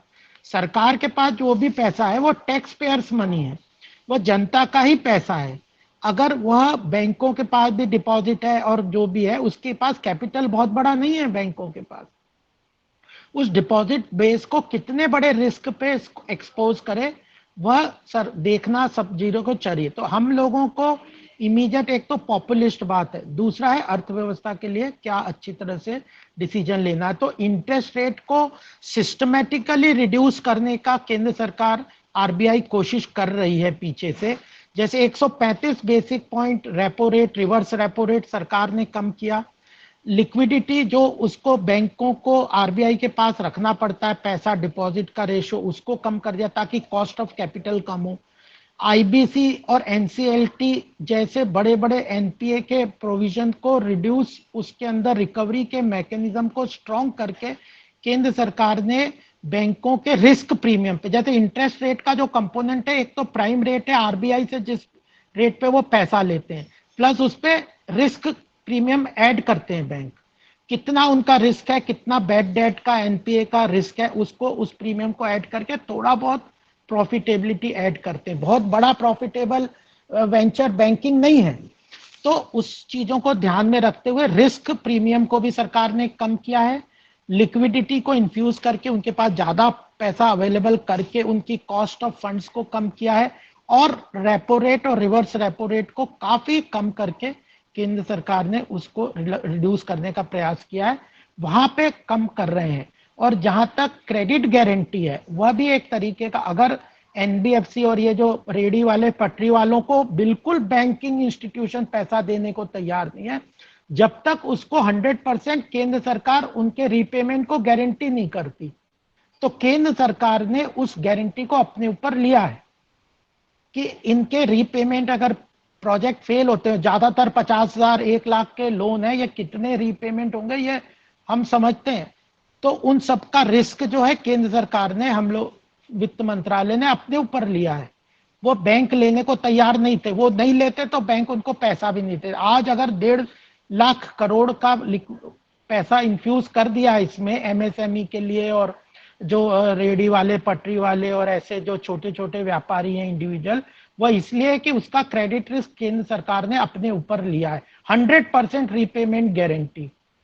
तो इस तरह से सरकार उसको काम करती है, और इस चीजों को, सरकार के स्थिति को, अर्थव्यवस्था को, लॉन्ग टर्म मजबूती को भी हमें देखना चाहिए। लेकिन जहां जहां जैसे एग्रीकल्चर सेक्टर को इंटरेस्ट सबवर्जन सरकार कर रही है, व्यापारियों के लिए इंश्योरेंस की स्कीम भी सरकार लेके आई है, और भी कई तरह के इंश्योरेंस, आयुष्मान भारत की तरह भी सरकार ने जन कल्याणकारी योजनाओं में सीधा बेनिफिट मिले और उसमें हेल्थ इंश्योरेंस मिले। तो 115 डिस्ट्रिक्ट को आइडेंटिफाई किया कि जहां पे केंद्र सरकार इन्वेस्टमेंट करके हेल्थ केयर इंफ्रास्ट्रक्चर नहीं क्रिएट कर सकती इतने शॉर्ट टर्म में, तो प्राइवेट इन्वेस्टमेंट को अट्रैक्ट करने के लिए आयुष्मान योजना के तहत इंश्योरेंस प्रोवाइड किया, ताकि प्राइवेट क्लिनिक्स वगैरह उन जगहों पे आए।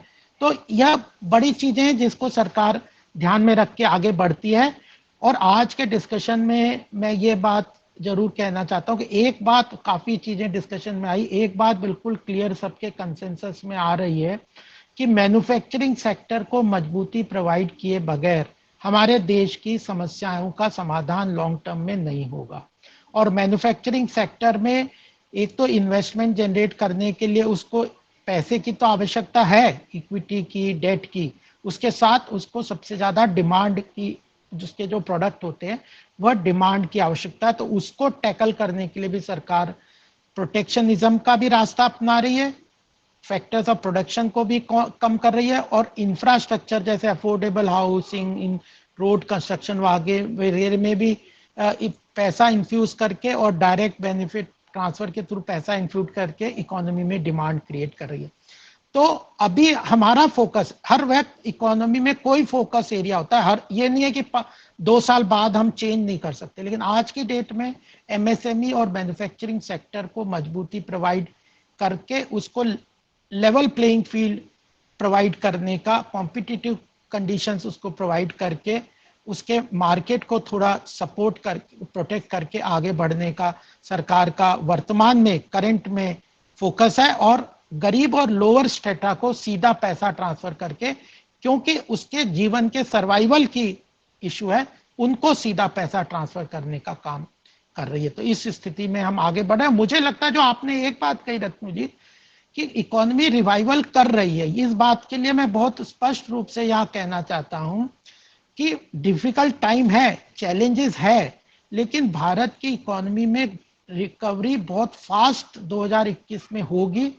केंद्र सरकार उसके लिए प्रतिबद्ध है, और ग्लोबल कम्युनिटी भारत की तरफ इन्वेस्टमेंट, क्योंकि हम शॉर्ट ऑफ कैपिटल है, इसलिए एफडीआई और वह तो हमें अट्रैक्ट करना पड़ेगा। आज की डेट में इक्विटी प्रोवाइड करने के लिए कोई मैकेनिज्म ही नहीं है, इंस्ट्रूमेंट्स ही नहीं है हमारे देश में। कैपिटल मार्केट जो इक्विटी प्रोवाइड करता है प्राइवेट सेक्टर को, वह तो बहुत, उसकी लिक्विड फंड्स बहुत कम है, उसमें डेप्थ नहीं है, उसमें केवल लार्ज देखेंगे तो 30-40 कंपनियां चल रही हैं। तो जो एमएसएमई सेक्टर है, जो मजला, जो जिस सेक्टर है, उसके लिए इक्विटी इन्फ्यूजन का कोई मैकेनिज्म, इंस्ट्रूमेंट्स नहीं है। तो हमें ये जो फॉरेन इन्वेस्टमेंट, एफडीआई को भी अट्रैक्ट करना बहुत जरूरी है। शॉर्ट ऑफ कैपिटल है हम, हमारे पास डिमांड है, लेबर है, रिसोर्सेज हैं, बट हमारे पास टेक्नोलॉजिकल कैपेबिलिटी आज की डेट पे उतनी नहीं है, डेवलप्ड नहीं है, हो इंटेलेक्चुअली होगी लेकिन डेवलप नहीं है। और दूसरी, हमारे पास कैपिटल की शॉर्टेज है। तो इन चीजों को हमें चाहे टेम्पररी मैकेनिज्म से फुलफिल करना पड़े, लेकिन करना पड़ेगा भारत के इंटरेस्ट को ध्यान में रखते हुए। बहुत बहुत धन्यवाद प्रोफेसर भगवती प्रकाश जी शर्मा का और श्री गोपाल कृष्ण अग्रवाल जी का। आप दोनों ने बहुत विस्तार से विषयों को आपने रखा, और हमारे जो भी आज के प्रतिभागी रहे उन सब ने भी पूरे धैर्य के साथ सुना, कुछ अच्छे प्रश्न पूछे। आप सबका बहुत बहुत आभार। इंडिया पॉलिसी फाउंडेशन की तरफ से इकोनॉमी का जो विषय है बड़ा विस्तृत विषय है और बहुत सारे इसके आयाम हैं, तो हम इससे जुड़े विषयों पे बार बार कुछ न कुछ कार्यक्रम करेंगे, वेबिनार करेंगे, आपको समय समय पर सूचना भेजेंगे। आप सबने समय दिया। प्रोफेसर भगवती प्रकाश जी, आपका बहुत बहुत आभार। श्री गोपाल जी, आपका भी बहुत बहुत आभार। सभी प्रतिभागियों का बहुत बहुत आभार। अब हम यहाँ पे इस कार्यक्रम को, वेबिनार को आज यहाँ समाप्त करते हैं। धन्यवाद। Thank you very much. आपका धन्यवाद कुलदीप जी, सभी का, भगवती जी का आभार। सबको नमस्कार। नमस्कार जी, सबको नमस्कार। मेरा भी नमस्कार।